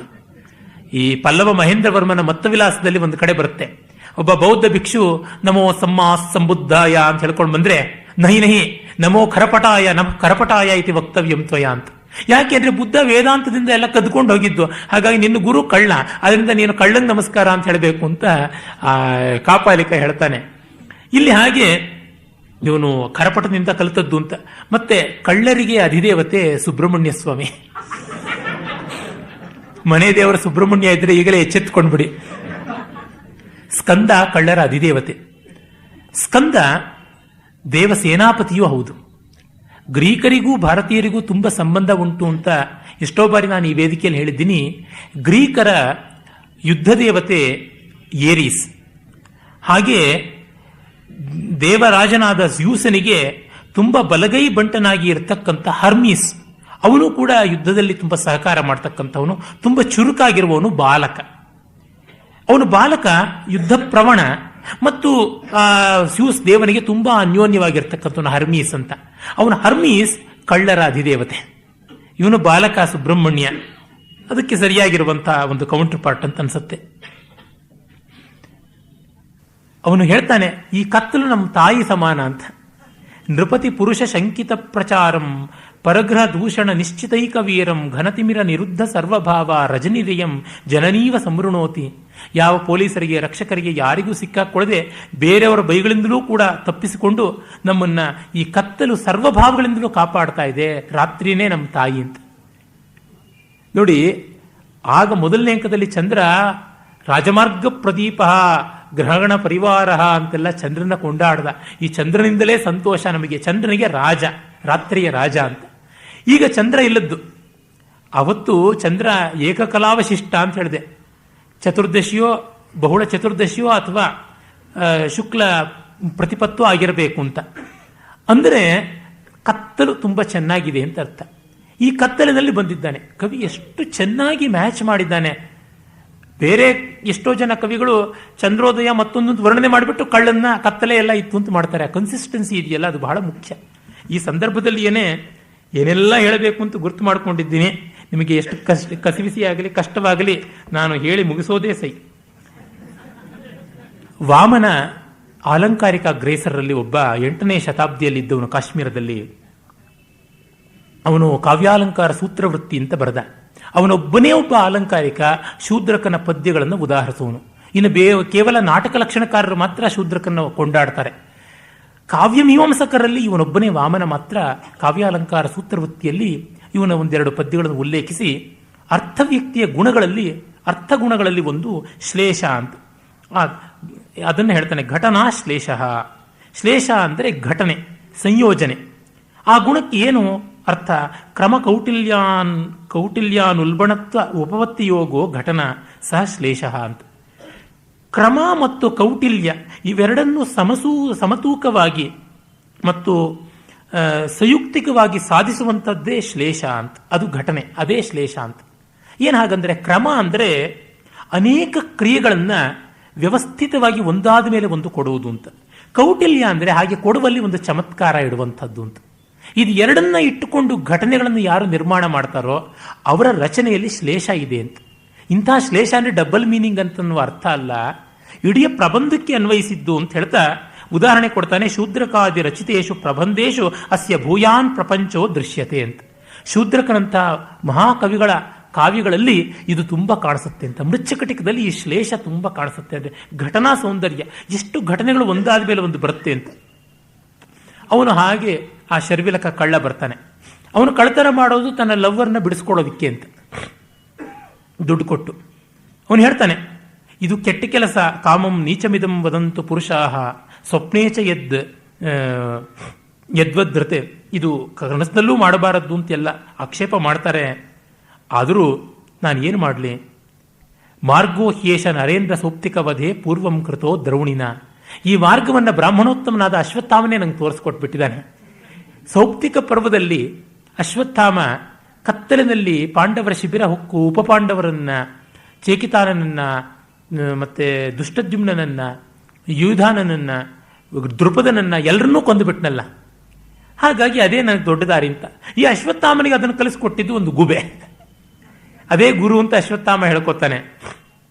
ಸ್ವಾಧೀನ ವಚನೀಯತಾಪಿ ವರಂ ಬದ್ಧೋನ ಸೇವಾಂಜಲಿ. ಲೋಕದ ಕೈನಲ್ಲಿ ಬಯಸ್ಕೊಂಡ್ರೂ ಪರವಾಗಿಲ್ಲ, ಸಬಾರ್ಡಿನೇಷನ್ ಜೀತದಾಳಿಕೆ ಇದೆಯಲ್ಲ ಅದು ತುಂಬ ಕಷ್ಟ, ಅದರಿಂದ ಬಿಡಿಸ್ಕೊಳ್ಬೇಕು ಅಂತ ಹೀಗೆ ಅಂದುಕೊಂಡು ಅವನು ತಾನು ಯಾವ್ಯಾವ ರೀತಿಯಲ್ಲಿ ಕನ್ನ ಹಾಕಲಿ. ಸಂಧಿ ಅಂದರೆ ಕನ್ನ, ಅದು ಹೇಳ್ತಾನೆ. ದೇಶಕ್ಕೋನು ಜಲಾವಸೇಕ ಶಿಥಿಲೋ ಯಸ್ಮಿನ್ನ ಶಬ್ದೋ ಭವೇತ್. ಯಾವ ಗೋಡೆ ಒದ್ದೆ ಆಗಿರುತ್ತೆ, ಯಾವ ಗೋಡೆಯಲ್ಲಿ ಕೆತ್ತರೆ ಶಬ್ದ ಬರೋಲ್ಲ. ಭಿತ್ತೀನಾಂ ಚ ನ ದರ್ಶನಾಂತರಗತಃ ಸಂಧಿ ಕರಾಲೋ ಭವೇತ್. ಹಾಗೆ ಆ ಗೋಡೆಯನ್ನು ನಾವು ಕತ್ತರಿಸಿದ ಮೇಲೆ ಎದ್ದು ತೋರಬಾರದು, ನೋಡಿದ ತಕ್ಷಣವೇ ಕನ್ನ ಕಾಣದೇ ಇರುವಂಥ ಜಾಗದಲ್ಲಿ ಹಾಕಬೇಕು. ಮತ್ತೆ ಯಾರು ರಸ್ತೆಯಲ್ಲಿ ಹೋಗೋರು ನೋಡಿದ್ರೆ ಕ್ಷಾರ ಕ್ಷೀಣತೆಯಾಚ ಲೋಷ್ಟಮ ಕೃಶಂ ಜೀರ್ಣಂ ಕ್ವ ಹರ್ಮ್ಯಂ ಭವೇತ್. ಹಾಗೆ ಈ ಕ್ಷಾರ ಕ್ಷೀಣವಾಗಿಬಿಟ್ರೆ ಮಣ್ಣಿನಲ್ಲಿ ಮನೆ ಶಿಥಿಲ ಆಗುತ್ತೆ ಅಂತ. ಬಹಳ ಅದ್ಭುತವಾದ ಸೈಂಟಿಫಿಕ್ ಅಬ್ಸರ್ವೇಷನ್. ಈ ಆಲ್ಕಲಿ ಕಂಟೆಂಟ್, ಚೌಳಿನ ಭಾಗ ಕಡಿಮೆ ಆಗಿಬಿಟ್ರೆ ಮಣ್ಣಿನಲ್ಲಿ ಆ ಮಣ್ಣಿಗೆ ಬಂಧನ ಇರೋಲ್ಲ. Cement is a alkali material, ಅದು ಗೊತ್ತಿರುವಂಥದ್ದು. ವಜ್ರಚೂರ್ಣ ಅಂತ ಮಾಡ್ತಾ ಇದ್ರು ಮುಂಚೆ ಎಲ್ಲ ಮನೆಗಳನ್ನು ಕಟ್ಟೋದಿಕ್ಕೆ. ಅನೇಕ ದ್ರವ್ಯಗಳನ್ನೆಲ್ಲ ಹಾಕಿ ಅರೆದು, ಅದರ ಬಗ್ಗೆ ಶಿಲ್ಪಶಾಸ್ತ್ರದಲ್ಲಿ ಕೂಡ ಬರುತ್ತೆ. ಭವಭೂತಿ ಅಂತವರು ಕೂಡ ಹೇಳ್ತಾರೆ, ಲೀನೇವ ಪ್ರತಿಬಿಂಬಿತೇವ ಹೃದಯೇ ಅಂತೆಲ್ಲ ಹೇಳ್ತಾ ವಜ್ರ ಲಿಪ್ತೇವ ಅಂತೆಲ್ಲ. ಈ ವಜ್ರಲೇಪದಂಥದ್ದನ್ನು ಮಾಡಿ ಮನೆಗೆ ಎಲ್ಲ ಗೋಡೆ ಹಾಕ್ತಾ ಇದ್ರು, ಗಾರೆ ಗೋಡೆ. ಆ ಗಾರೆ ಗೋಡೆಯಲ್ಲಿ ಸುಣ್ಣ, ಅದು ಹೇಳಿ ಕೇಳಿ ಬೇಸಿಕ್ ಆಗಿರುವಂಥದ್ದು.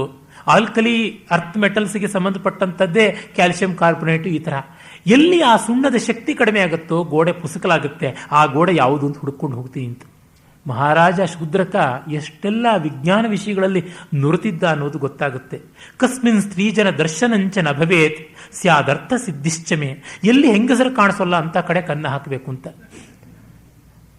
ಇದಕ್ಕೆ ಹಲವು ಅರ್ಥ ಇರ್ಬೋದು. ಹೆಂಗಸರ ನೋಡಿಬಿಟ್ರೆ ಅವರು ಕೂಗಾಡಬಹುದು ಅಂತ, ಇನ್ನು ಪ್ಯಾನಿಕ್ ಆಗಿಬಿಟ್ಟು ಗಲಾಟೆ ಮಾಡಬಹುದು ಅಂತ, ಅಥವಾ ಹೆಂಗಸರಿಗೆ ತೊಂದರೆ ಆಗಬಾರದು, ಈ ಥರದ್ದೆಲ್ಲ ಇದ್ದಿರಬಹುದು. ಪ್ರಥಮವೇತತೆ ಸ್ಕಂದಪುತ್ರಾಣಂ ಸಿದ್ಧಿಲಕ್ಷಣಂ. ನಾವೆಲ್ಲ ಸ್ಕಂದಪುತ್ರರು ಕಳ್ಳರು ಅಂತ ಹೇಳ್ಕೊಳ್ತಾನೆ. ತದ್ಯಥ ಪಕ್ವೇಣ ಇಷ್ಟಿಕೇನ ಆಮಾಕರ್ಷಣಂ ಆಮೇಷ್ಟಿಕಾನಾಂ ಛೇದನಂ ಪಿಂಡಮಯಾನಾಂ ಸೇಚನಂ ಕಷ್ಟಮಯಾನಾಂ ಪಾಟನಮಿತಿ ತತ್ ಪಕ್ವೇಷ್ಟಕ್ಕೆ ಇಷ್ಟಿಕಾಕರ್ಷಣಂ. ಏನು ಮಾಡಬೇಕು? ಪಕ್ವೇಷ್ಟಿಕಾನಾಂ ಆಕರ್ಷಣಂ, ಚೆನ್ನಾಗಿ ಸುಟ್ಟ ಇಟ್ಟಿಗೆನ ಕತ್ತರಿಸಿ ಕೀಳಬೇಕು, ಆಕರ್ಷಣ ಮಾಡಬೇಕು. ಆಮೇಷ್ಟಿಕಾನಾಂ ಅಂದರೆ ಹಸಿ ಇಟ್ಟಿಗೆಗಳಾಗಿದ್ದರೆ ಕತ್ತರಿಸಿಬಿಡಬೇಕು, ಕೀಳೋಕ್ಕಾಗಲ್ಲ. ಯಾಕೆಂದರೆ ಸುಟ್ಟಿ ಇಟ್ಟಿಗೆ ಗಟ್ಟಿಯಾಗಿರೋದ್ರಿಂದ ಒಂದೊಂದಾಗಿ ಇಟ್ಟಿಗೆ ಬೈ ಇಟ್ಟಿಗೆ ತೆಗಿಬೇಕು. ಯಾಕೆಂದರೆ ಕತ್ತರಿಸೋದಕ್ಕೆ ಕನ್ನಗತ್ತರಿ ಕಷ್ಟ. ಅದೇ ಹಸಿ ಇಟ್ಟಿಗೆ ಆಗಿದ್ದರೆ ತೂತೆ ಮಾಡಿಬಿಡ್ಬೋದು, ಏನು ತೊಂದರೆ ಇಲ್ಲ. ಮತ್ತು ಪಿಂಡಮಯಾನಾಂ ಸೇಚನಂ, ಮುದ್ದೆ ಮುದ್ದೆಯಾದ ಮಣ್ಣೆ ಮಾಡಿದರೆ ಅದಕ್ಕೊಂದಿಷ್ಟು ನೀರು ಹಾಕಿಬಿಟ್ರೆ ತಾನಾಗಿ ಉದುರು ಹೋಗ್ಬಿಡುತ್ತೆ. ಮತ್ತು ಮರವನ್ನು ಹಾಕಿದರೆ ಆಗ ಪಾಟನ ಒಡಿಬೇಕಾಗುತ್ತೆ. ಈಗ ಈ ಮನೆ ನೋಡಿದ್ರೆ ಪಕ್ವೇಷ್ಟಿಕೆಯಿಂದ ಆಗಿದ್ದು, ಸುಟ್ಟ ಇಟ್ಟಿಗೆಯಿಂದ ಚಾರುದತ್ತನ ಮನೆ ಆಗಿದ್ದು. ಶ್ರೀಮಂತರ ಮನೆ ಹಾಕಿ ಕಟ್ಟೋದು. ಚಾರುದತ್ತ ಶ್ರೀಮಂತನಾಗಿದ್ದಾಗ ಅವನ ಮನೆ ಕಟ್ಟಿದ್ದು. ಈಗ ಮನೆ ರಿಪೇರಿ ಮಾಡೋಕ್ಕಾಗದೆ ಬಡತನದ್ದಾಗೋಗ್ಬಿಟ್ಟಿದೆ. ನೋಡಿ ಎಷ್ಟು ಇಟ್ಟಿಗೆಗಳು ಅಂತ ಹೇಳ್ತಾನೆ. ಪದ್ಮವ್ಯಾಕೋಶಂ ಭಾಸ್ವರಂ ಬಾಲಚಂದ್ರಂ ವಾಪಿ ವಿಸ್ತೀರ್ಣಂ ಸ್ವಸ್ತಿಕಂ ಪೂರ್ಣಕುಂಭಂ ತತ್ಕಸ್ಮಿನ್ ದೇಶೆ ದರ್ಶಯಾಮಿ ಆತ್ಮಶಿಲ್ಪಂ ದೃಷ್ಟ್ವಾ ಶ್ವೋ ಯಂ ಯದ್ವಿಸ್ಮಯಂ ಯಾಂತಿ ಪೌರಾಹ. ಇದಕ್ಕೆ ಎರಡು ರೀತಿಯಾದ ಅರ್ಥ ಮಾಡಬಹುದು. ಕನ್ನವನ್ನು ಯಾವ ಶೇಪಲ್ಲಿ ಹಾಕಲಿ, ಕಮಲದ ಮೊಗ್ಗಿನ ತರಹ ಹಾಕಲ, ಸೂರ್ಯಬಿಂಬದ ತರಹ ಹಾಕಲ, ಚಂದ್ರಬಿಂಬದ ತರಹ ಹಾಕಲ, ಅಥವಾ ಬಾವಿಯಷ್ಟು ದೊಡ್ಡದಾಗಿ ಹಾಕಲ, ಸ್ವಸ್ತಿಕಾಕಾರದಲ್ಲಿ ಹಾಕಲ, ಪೂರ್ಣ ಕುಂಭಾಕಾರದಲ್ಲಿ ಕನ್ನ ಹಾಕಲ ಅಂತ. ಅಥವಾ ಈ ಇಟ್ಟಿಗೆಗಳಿಗೆ ಈ ಥರದ್ದು ಉಂಟು. ಪದ್ಮವ್ಯಾಕೋಶ ಅನ್ನುವಂಥದ್ದು ಒಂದು ಇಟ್ಟಿಗೆ, ಭಾಸ್ವರ ಅನ್ನುವಂಥದ್ದು ಒಂದು ಇಟ್ಟಿಗೆ. ಹೀಗೆ ಬೇರೆ ಬೇರೆ ಇಟ್ಟಿಗೆಗಳ ಶೇಪು. ಈಗ ಬೇರೆ ಬೇರೆ ರೀತಿಯಾದಂಥ ಇಟ್ಟಿಗೆಗಳೆಲ್ಲ ಉಂಟು. ಆಧುನಿಕವಾಗಿ ಕೂಡ ಸಿವಿಲ್ ಇಂಜಿನಿಯರಿಂಗಲ್ಲಿ ಬಳಸ್ತಾರೆ. ಬೇರೆ ಬೇರೆ ಶೇಪು, ಬೇರೆ ಬೇರೆ ಸೈಜು ಇರತಕ್ಕಂಥದ್ದು, ಆ ರೀತಿಯಾದದ್ದು. ಅದನ್ನು ಏನೇ ಆಗಲಿ ನಾಳೆ ಕನ್ನ ನೋಡೋರು ಒಳ್ಳೆ ಶಿಲ್ಪ ಇದು ಅಂತ ಮೆಚ್ಕೋಬೇಕು. ಶರ್ವಿಳಕ ಮಾಡಿದ ಕನ್ನ ಅಂತ. ದೃಷ್ಟ್ವಾ ಪ್ರಭಾತ ಸಮಯೇ ಪ್ರತಿವೇಶಿ ವರ್ಗೋ ದೋಷಾಂಶ ಮೇ ವದತಿ ಕರ್ಮಣಿ ಕೌಶಲಂಚ. ಖದೀಮಾ ಕಳ್ಳತನ ಮಾಡಿದ್ನಲ್ಲ ಅಂದ್ರು ಎಷ್ಟು ಒಳ್ಳೆ ಕನ್ನ ಹಾಕದ ಅಂತ ಅಂದ್ಕೊಳ್ಬೇಕು. ಹಾಗಾಗಿ ಅನ್ಯಾಸು ಭಿತ್ತಿಷು ಮಯ ನಿಶಿ ಪಾಟಿತಾಸು ಕ್ಷಾರಕ್ಷತಾಸು ವಿಷಮಾಸು ಚ ಕಲ್ಪನಾಸು, ಎಲ್ಲದರೊಳಗೂ ಮೆಚ್ಕೋತಾರೆ ಅಂತ. ನಮೋ ವರದಾಯ ಕುಮಾರ ಕಾರ್ತಿಕೇಯಾಯ ನಮಃ ಕನಕಶಕ್ತಯೇ ಬ್ರಹ್ಮಣ್ಯ ದೇವಾಯ ದೇವವ್ರತಾಯ ನಮೋ ಭಾಸ್ಕರನಂದಿನೇ ನಮೋ ಯೋಗಾಚಾರ್ಯಾಯ ಯಸ್ಯಾಹಂ ಪ್ರಥಮ ಶಿಷ್ಯ. ಗುರುಪರಂಪರೆ ಹೇಳ್ಕೊಳ್ತಾನೆ. ಬ್ರಹ್ಮಾದಿಭ್ಯೋ ಕಾಂಡರ್ಷಿಭ್ಯೋ ವಂಶರ್ಷಿಭ್ಯೋ ಬ್ರಹ್ಮ ಸಂಪ್ರದಾಯ ವಿದ್ಯೋ ಮಹದ್ಯೋ ಋಷಿಭ್ಯೋ ನಮಃ ಅಂತ ಹೇಳ್ಬಿಟ್ಟು ವೇದಾಂತವನ್ನು ಹೇಳುವಾಗ ಇದಕ್ಕೆಲ್ಲ ನಮಸ್ಕಾರ ಮಾಡಬೇಕು ಅಂತ ಬರುತ್ತೆ. ಇವನು ಹಾಗೇನೆ ರಿಚುವಲಿಸ್ಟಿಕ್ ಆಗಿ ಎಲ್ಲ ಮಾಡ್ತಾನೆ. ಮಾಡೋ ಕೆಲಸ ಮಾತ್ರ ಕಳ್ತಾನೆ ಅಷ್ಟೇನೆ. ಹೀಗೆ ಅನಯಾಹಿ ಸಮಾಲಬ್ಧಂ ನಮಾಂ ದ್ರಕ್ಷಂತಿ ರಕ್ಷಿಣಃ ಶಸ್ತ್ರಂಚ ಪತಿತಂ ಗಾತ್ರೆ ರುಜಂ ನೋತ್ಪಾದಯಿಷ್ಯತಿ ಅಂತ ಹೇಳಿ ಅವನು ಆ ಮಂತ್ರ ಹೇಳಿಕೊಂಡ್ರೆ ಯಾರಿಗೂ ನಾನು ಕಾಣಿಸೋಲ್ಲ, ಯಾವ ಘಾಸಿಯೂ ಆಗೋಲ್ಲ, ಯಾವ ತೊಂದರೆಯೂ ಆಗೋಲ್ಲ ಅಂತ ಅಂದ್ಕೊಳ್ತಾನೆ. ಆಗ ಅವನಿಗೆ ಗೊತ್ತಾಗುತ್ತೆ, ಅಯ್ಯೋ ಅಳತೆಗೆ ಟೇಪೇ ತರಲಿಲ್ವಲ್ಲ ಅಂತ. ನೋಡಿ ಎಷ್ಟು ಒಳ್ಳೆ ಇಂಜಿನಿಯರಿಂಗ್ ಕೌಶಲದಿಂದ ಕನ್ನ ಹಾಕುವನು. ಯಜ್ಞೋಪವೀತಂ ನಾಮ ಬ್ರಾಹ್ಮಣಸ್ಯ ಮಹದುಪಕರಣಂ ದ್ರವ್ಯಂ ಇದಂ ಯಜ್ಞೋಪವೀತಂ ಪ್ರಮಾಣ ಸೂತ್ರಂ ಭವಿಷ್ಯತಿ. ಬ್ರಾಹ್ಮಣನಿಗೆ ಎಷ್ಟು ಮಲ್ಟಿಪರ್ಪಸ್, ವಿಶೇಷತಃ ಅಸ್ಮದ್ವಿಧಸ್ಯ, ನನ್ನಂಥವರಿಗೆ ಅಂತ ಉಲ್ಲೇಖಾಲಂಕಾರದಲ್ಲಿ ಹೇಳ್ತಾನೆ. ಏತೇನ ಮಾಪಯಿತಿ ಭಿತ್ತಿಷು ಕರ್ಮ ಮಾರ್ಗಂ, ಇದು ಟೇಪ್ ಆಗುತ್ತೆ. ಏತೇನ ಮೋಚಯಿತಿ ಭೂಷಣ ಸಂಪ್ರಯೋಗಾನ್, ಯಾರಾದರೂ ಕೊರಳಿಗೆ ಏನಾದರೂ ಇದು ಹಾಕ್ಕೊಂಡಿದ್ರೆ ದೂರದಿಂದ ಹಿಂಗೆ ತಿರುವಿ ಅದನ್ನ ಮೆಲ್ಲಗೆ ಹಿಂಗೆ ಎಳ್ಕೋಬಹುದು ಒಡವೆನ. ಉದ್ಘಾಟಕೋ ಭವತಿ ಯಂತ್ರ ದೃಢೇ ಕಪಾಟೆ, ಅಗಳಿ ಹೀಗೆ ಹಾಕಿದ್ರೆ ದಾರವನ್ನು ತೂರಿಸಿ ಅಲ್ಲಿಂದ ಮತ್ತೆ ಅಗಳಿ ಹಿಂಗೆ ಮೇಲಕ್ಕೆ ಎತ್ತಬಹುದಲ್ವ, ಹೀಗೆ ಓಪನ್ ಮಾಡಬೇಕಾಗಿರ್ತಕ್ಕಂಥ ಅಗಳಿ ಅದು ಮಾಡ್ಬೋದು. ದಷ್ಟಸ್ಯ ಕೀಟ ಭುಜಗೆ ಪರಿವೇಷ್ಟನಂಚ, ಹಾವೋ ಚೇಳೋ ಕಚ್ಚಿತು ಅಂದರೆ ಕಟ್ಟಿಕೊಂಡು ಬ್ಲಡ್ ಫ್ಲೋ ಆಗದೆ ಅರೆಸ್ಟ್ ಮಾಡ್ಕೊಳ್ಳೋಕ್ಕೂ ಆಗುತ್ತೆ ಅಂತ. ಇದು ನೋಡಿ ಎಂತೆಂಥ ಲೋಕಾನುಭವ, ಮತ್ತು ಅದೆಲ್ಲವನ್ನು ಅಷ್ಟು ನ್ಯಾಚುರಲ್ ಆಗಿ ಲೋಕಧರ್ಮಿಯಿಂದ ಮಾಡಿ ತೋರಿಸುವಂಥದ್ದು. ಹಾಗೆ ಮಾಡಿ ಒಳಗೆ ಹೋಗ್ತಾನೆ. ಆಗ ಒಂದು ಹಾವು ಕಚ್ಚುತ್ತೆ. ಆಮೇಲೆ ತಕ್ಷಣ ಯಜ್ಞೋಪೇತನ ಹಾಕಿ ಕಟ್ಕೋತಾನೆ, ಪರವಾಗಿಲ್ಲ ಸ್ವಸ್ಥೋಸ್ಮಿ ಅಂತ ಚಿಕಿತ್ಸೆನೂ ಮಾಡ್ಕೋತಾನೆ. ಇಷ್ಟೆಲ್ಲ ಮೆಡಿಕಲ್ ಕಿಟ್ ಬೇರೆ ಹೊತ್ಕೊಂಡು ಬಂದಿದ್ದಾನೆ. ಆಮೇಲೆ ಬೆಳಕು ಕಾಣಿಸುತ್ತೆ. ಶಿಖಾ ಪ್ರದೀಪಸ್ಯ ಸುವರ್ಣ ಪಿಂಜರ ಮಹೀತಲೆ ಸಂಧಿ ಮುಖೇನ ನಿರ್ಗತ, ಈ ಕನ್ನದ ಮೂಲಕ ಬೆಳಕು ಹರಿದು ಬರ್ತಾ ಇದೆ. ವಿಭಾತಿ ಪರ್ಯಂತ ತಮಸ್ಸಮಾವೃತ ಸುವರ್ಣ ರೇಖೆಯವ ಕಶೆ ನಿವೇಶಿತ, ಒರೆಗಲ್ಲಿಗೆ ಬಂಗಾರವನ್ನು ಉಜ್ಜಿದಾಗ ಕಪ್ಪು ಒರೆಗಲ್ಲಿನ ಮೇಲೆ ಹೇಗೆ ಬಂಗಾರ ಕಣಕಣವಾಗಿ ಇದೆಯಲ್ಲ ಹಾಗೆ ಬೆಳಕು ಬರ್ತಾ ಇದೆ ಕನ್ನದಿಂದ ಅಂತ ವರ್ಣಿಸ್ತಾನೆ. ಮತ್ತೆ ನಮಃ ಕಾರ್ತಿಕೇಯಾಯ ಅಂತ ಹೇಳಿಕೊಂಡು ಒಳಗೆ ಹೋಗ್ತಾನೆ. ಆಗ ಇವನು ಮಲಗಿರ್ತಾನೆ ಶಕಾರ. ಈ ಶಕಾರ ಮಲಗಿರುವಾಗ ಇವನು ಮಲಗಿದ್ದಾನ ಅಥವಾ ನಿದ್ರೆಯನ್ನು ನಟಿಸ್ತಾ ಇದ್ದಾನ, ಅದಕ್ಕೆ ಒಂದು ಬಹಳ ಸೈಂಟಿಫಿಕ್ ಆದ ಅನಾಲಿಸಿಸ್. ನಿಶ್ವಾಸೋಸ್ಯ ನಶಂಕಿತ ಸ್ವಭಾವೋಕ್ತಿ, ಶರ್ಲಾಕ್ ಹೋಮ್ಸ್ ಅಬ್ಸರ್ವೇಷನ್ ಇದು. ಸುವಿಶದ ತುಲ್ಯಾಂತರಂ ವರ್ತತೆ, ಉಸಿರು ನಿಶ್ಶಂಕೆಯಾಗಿ ಈಕ್ವಲ್ ಸ್ಪೇಸಿಂಗ್ ಇಂದ ಬರ್ತಾ ಇದೆ. ನಾವು ಎಚ್ಚರದಲ್ಲಿದ್ದಾಗ ಉಸಿರಾಟದ ಒಂದು ವೇಗ, ಕ್ರಮ, ಅಂತರ ಬದಲಾಗ್ತಾ ಇರುತ್ತೆ. ನಿದ್ರೆಯಲ್ಲಿ ಒಂದೇ ಲಯ ಇರುತ್ತೆ. ಕೆಲವರು ಮಾತ್ರ ಇದ್ದಕ್ಕಿದ್ದಂಗೆ ಗೊರಕೆಯಲ್ಲಿ ಬೇರೆ ಬೇರೆ ಲಯ ಮಾಡಿಬಿಡ್ತಾರೆ ನ್ಯಾಚುರಲ್ ಆಗಿದ್ದಾಗ. ದೃಷ್ಟಿರ್ ಗಾಢ ನಿಮೀಲಿತ, ಕಣ್ಣು ಗಟ್ಟಿ ಮುಚ್ಚಿಕೊಂಡಿದೆ. ನ ವಿಕಲ ನಾಭ್ಯಂತರೇ ಚಂಚಲ, ಹಾಗೆ ಕಣ್ಣು ರೆಪ್ಪೆಯಿಂದ ಮುಚ್ಚಲ್ಪಟ್ಟಿದ್ರು ರೆಪ್ಪೆಯ ಒಳಗೆ ಕಣ್ಣು ತಿರುಗುತ್ತಾ ಇಲ್ಲ ಅಂತ. ಇದು ಈಚೆಗೆ 20ನೇ ಶತಮಾನದಲ್ಲಿ ರ್ಯಾಪಿಡ್ ಐ ಮೂವ್ಮೆಂಟ್ REM ಅಂತ ಕರೀತಾರೆ. ಒಬ್ಬ ನಿದ್ರೆ ಮಾಡ್ತಾ ಇದ್ದಾನ, ಕನಸು ಕಾಣ್ತಾ ಇದ್ದಾನ ಅನ್ನೋದಕ್ಕೆ ಏನು ಪ್ರೂಫ್ ಅಂದರೆ ಕಣ್ಣು ಅಲ್ಲಿಯೇ ಓಡಾಡ್ತಾ ಇದ್ರೆ ರ್ಯಾಪಿಡ್ ಐ ಮೂವ್ಮೆಂಟ್ ಇದೆ, ಅದು ಕನಸಿನ ಸ್ಥಿತಿ ಅಂತ. ಕಣ್ಣು ಸ್ತಬ್ಧವಾಗಿದ್ರೆ ಅದು ಗಾಢ ನಿದ್ರೆ ಅಂತ ಹೇಳ್ಬಿಟ್ಟು ಅಂತಾರೆ. ಆಲ್ಫಾ ರಿದಮ್ ಸ್ಟೇಟಲ್ಲಿ ಇರ್ತಾನೆ ಆಗ ಅಂತ. ಇಲ್ಲಿ ನ ಅಭ್ಯಂತರೇ ಚಂಚಲ, ಅಲ್ಲಾಡ್ತಾ ಇಲ್ಲ. ಗಾತ್ರಂ ಸ್ವಸ್ಥ ಶರೀರ ಸಂಧಿ ಶಿಥಿಲಂ ಶಯ್ಯಾ ಪ್ರಮಾಣಾಧಿಕಂ, ಮೈಯೆಲ್ಲ ಹಗುರವಾಗಿ ಹಾಸಿಗೆಗೂ ಹೆಚ್ಚಾಗಿ ಚೆಲ್ಲಿಕೊಂಡಿದೆ ಅಂತ. ನಾವು ಕಾನ್ಷಿಯಸ್ ಆಗಿದ್ದಾಗ ಮೈ ಮುದುರ್ಕೊಂಡು ಹಾಗೆ ಹೀಗೆ ನಮ್ಮ ಶರೀರವನ್ನು ಕುಂಚಿಸಿಕೊಳ್ತೀವಿ. ರಿಲ್ಯಾಕ್ಸ್ ಅಂದರೆ ನಿದ್ರೆಯಲ್ಲಿ ಅದೇ ಅರ್ಥ, ಮೈಯೆಲ್ಲ ಹಗುರವಾಗಿ ಚೆಲ್ಲಲ್ಪಡುತ್ತದೆ. ದೀಪಂಚಾಪಿನ ಮರ್ಷಯೇದಭಿಮುಖಂ ಸ್ಯಾಲ್ ಲಕ್ಷ್ಯ ಸುಪ್ತಂ ಯದಿ. ನಿದ್ರೆ ಮಾಡದೇ ಇದ್ದಿದ್ರೆ ಕಣ್ಣೆದುರಿಗೆ ದೀಪ ಕುಕ್ಕುತ್ತೆ ಅಂತ ಅದನ್ನು ಪಕ್ಕಕ್ಕೆ ಆರಿಸಬೇಕಾಗಿತ್ತು. ಇವನು ದೀಪ ಇಟ್ಕೊಂಡೇ ಮಲಗಿಬಿಟ್ಟಿದ್ದಾನೆ ಅಂದರೆ ಗಾಢ ನಿದ್ರೆಯಲ್ಲಿದ್ದಾನೆ, ಹಾಗಾಗಿ ದೀಪವೂ ಚುಚ್ಚುತ್ತಾ ಇಲ್ಲ ಅಂತ ಗೊತ್ತಾಗುತ್ತೆ ಅಂತ. ಇಂಥ ಸೊಗಸಾದ ಅಬ್ಸರ್ವೇಷನಿನ ಪದ್ಯ. ಆಮೇಲೆ ಇವನು ನೋಡ್ತಾನೆ, ಸುತ್ತಲೂ ನೋಡ್ತಾನೆ, ಈ ಮನೆ ಯಾರದು ಅಂತ. ಮೊದಲು ಮುಂದುವರಿಯೋದಕ್ಕಿಂತ ಮುಂಚೆ ಇನ್ನೊಂದು ಕನ್ನ ಹಾಕೋದು, ಇನ್ನೊಂದು ಪೆಟ್ಟಿಗೆ ಹೊಡೆಯೋಕ್ಕೂ ಮುಂಚೆ ಮನೆಯವರ ಸ್ಥಿತಿಗತಿಗಳು ಏನು ಅಂತ ನೋಡ್ಕೊಳ್ಬೇಕಲ್ಲ. ಆಗಿನ ಕಾಲದ ಮನೆಗಳು ಹೇಗಿರ್ತಾ ಇತ್ತು ಅಂತ ವಾತ್ಸ್ಯಾಯನ ಕಾಮಸೂತ್ರದಲ್ಲಿ ನಾಗರಕಾಧ್ಯಾಯದಲ್ಲಿ ಬರುತ್ತೆ, ನಾಗರಕ ವೃತ್ತಾಂತದಲ್ಲಿ. ಅಲ್ಲಿ ಅನೇಕ ವಿಸ್ತಾರದ ವಿವರಗಳು ಬರುತ್ತೆ. ಮೊದಲನೇ ಅಧಿಕರಣದ 4ನೇ ಅಧ್ಯಾಯ ಪೂರ್ತಿ ಒಂದು 20 ಪುಟ ಹಾಗೆ ಬರುತ್ತೆ. ಅಲ್ಲಿ ನೋಡಿ, ಮನೆಯಲ್ಲಿ ತತ್ರ ರಾತ್ರಿ ವಿಶೇಷ ಮನುಲೇಪನಂ ಮಾಲ್ಯಂ ಸಿಕ್ತಕರಂಟಕಂ ಸೌಗಂಧಿಕ ಸಂಪುಟಿಕ ಮಾತುಲುಂಗ ತ್ವಚಸ್ತಾಂಬೂಲಾನಿ ಚ ಸ್ಯುಹು. ಮನೆಯಲ್ಲಿ ರಾತ್ರಿ ಏನಿಟ್ಕೊಳ್ಬೇಕು, ರಾತ್ರಿ ಹೊತ್ತಿಗೆ ಚೆನ್ನಾಗಿರಬೇಕು, ಮನೆ ಫ್ರೆಶ್ ಆಗಿರಬೇಕು, ರಾತ್ರಿ ಕೂಡ ಅದಕ್ಕೆ ಬೇಕಾಗಿರುವಂಥ ಪರಿಕರಗಳಿರಬೇಕು, ಚಂದನ ಇರಬೇಕು, ಹಾರ ಇರಬೇಕು. ಸಿಕ್ತಕರಂಡಕ ಅಂತಂದರೆ ಮೈಣದ ಬತ್ತಿಗಳು ಅಂತಲೂ ಅರ್ಥ ಆಗುತ್ತೆ. ಮತ್ತು ಇನ್ನೊಂದು ಈ ತುಟಿಗೆಲ್ಲ ಹಚ್ಚಿಕೊಳ್ಳುವಂಥ ವ್ಯಾಸಲಿನ್ ರೀತಿಯಾದದ್ದನ್ನು ಬಳಸಿ ಮಾಡುವಂಥ ಬಣ್ಣಗಳು, ಇವುಗಳು ಕೂಡ ಅಂತಲೂ ಆಗುತ್ತೆ. ಮತ್ತು ಸೌಗಂಧಿಕ ಸಂಪುಟಿಕ, ಬೇರೆ ಬೇರೆ ಸೆಂಟ್ಗಳ ಸಂಪುಟ. ಆಮೇಲೆ ಈ ಬಾಯಿ ಪರಿಮಳ ಇರಬೇಕು, ಬಾಯಿ ಮಲಗಿದಾಗ ಕೆಟ್ಟ ವಾಸನೆ ಬಂದುಬಿಡುತ್ತೆ, ಅದು ಬರದೇ ಇರೋದಕ್ಕೆ ಮಾತುಲುಂಗ ಅನ್ನುವಂಥ ಒಂದು ಚಕ್ಕೆಯನ್ನು ಹಾಕ್ಕೊಳ್ತಾರೆ. ತಾಂಬೂಲ ಇವುಗಳೆಲ್ಲ ಇರಬೇಕು. ಆಮೇಲೆ ನಾಗದಂತ ಅವಸಕ್ತ ವೀಣ. ನಾಗದಂತ ಅಂತಂದರೆ ಆನೆಯ ದಂತ. ಆನೆಯ ದಂತಗಳ ಥರ 2 ಗೂಟುಗಳನ್ನು ಗೋಡೆಗೆ ಹೊಡೆದಿರ್ತಾರೆ. ಶ್ರೀಮಂತರಾದರೆ ನಿಜವಾದ ಆನೆಯ ದಂತವನ್ನೇ ಹಾಕ್ತಾರೆ, ಬಡವರಾದರೆ ಮರದ್ದು, ಮಧ್ಯಮ ವರ್ಗದವರಾದರೆ ಚಂದನದ್ದು, ಹೀಗೆಲ್ಲ ಮಾಡ್ಕೋತಾರೆ. ಅದರ ಮೇಲೆ ಒಂದು ವೀಣೆ ಇರಬೇಕಂತೆ. ಒಬ್ಬ ಸುಸಂಸ್ಕೃತ ಮನುಷ್ಯನ ಒಂದು ಪ್ರೈವೇಟ್ ರೂಮ್ ಅಂದರೆ ನಾಗದಂತೋಪರಿ ವೀಣಾ ಅವಸಕ್ತ ವೀಣಾ. ಚಿತ್ರಫಲಕಂ, ಒಂದು ಪೇಂಟಿಂಗ್ನ ಈಸಲ್ಲಿರಬೇಕು. ಒಂದು ಪೇಂಟಿಂಗ್ ಮಾಡೋದಕ್ಕೆ ಒಂದು ಮೂಲೆಯಲ್ಲಿ ಕಾರ್ನರ್ ಅಲ್ಲಿ ಸದಾ ಸಿದ್ಧವಾಗಿರಬೇಕು ಕ್ಯಾನ್ವಸ್. ವರ್ತಿಕಾ ಸಮುದ್ಗಕೋ, ಸಮುದ್ಗಕ ಅಂತಂದರೆ ಸಂಪುಟ, ವರ್ತಿಕ ಅಂದರೆ ಬ್ರಷ್, ಪೇಂಟಿಂಗ್ ಬ್ರಷ್ಗಳದ್ದು ಪೆಟ್ಟಿಗೆನೂ ಇರಬೇಕು. ಯಕ್ಕಶ್ಚಿತ್ ಪುಸ್ತಕ, ಯಾವುದಾದ್ರೂ ಒಂದಿಷ್ಟು ಪುಸ್ತಕ ಇರಬೇಕು.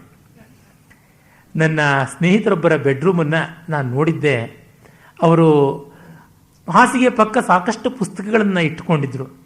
ಅವರು ಎಂಥ ರಸಜ್ಞ ವಿದ್ವಾಂಸರು ಅಂದರೆ, ಪ್ರಾಯಶಃ ದಿನನಿತ್ಯವೂ ಸಂಸ್ಕೃತದ ರಸವತ್ ಕಾವ್ಯಗಳಿಂದ ಒಂದಿಷ್ಟಾದರೂ ಓದದೆ ಮಲಗುವಂಥದ್ದೇ ಇಲ್ಲ ಅಂತ ಅನಿಸುತ್ತೆ. ಅದು ದೊಡ್ಡ ಸೌಭಾಗ್ಯ ಜೀವನದಲ್ಲಿ ಪಡ್ಕೊಂಡು ಬಂದಂಥದ್ದು. ಆ ರಾಸಿಕ್ಯ ಅಸಾಧಾರಣವಾದದ್ದು. ಒಂದು ಪುಸ್ತಕ ಇರಬೇಕು, ಮನೆ ಅಂದರೆ ಪುಸ್ತಕ ಇರಬೇಕು. ಎಷ್ಟೋ ಜನ ಮನೆಯಲ್ಲಿ ಪಾಸ್ಬುಕ್ಕು ಚೆಕ್ ಬುಕ್ ಬಿಟ್ಟು ಇನ್ಯಾವ ಪುಸ್ತಕವೂ ಇರೋದಿಲ್ಲ. ಅದು ದೊಡ್ಡ ದುರಂತ.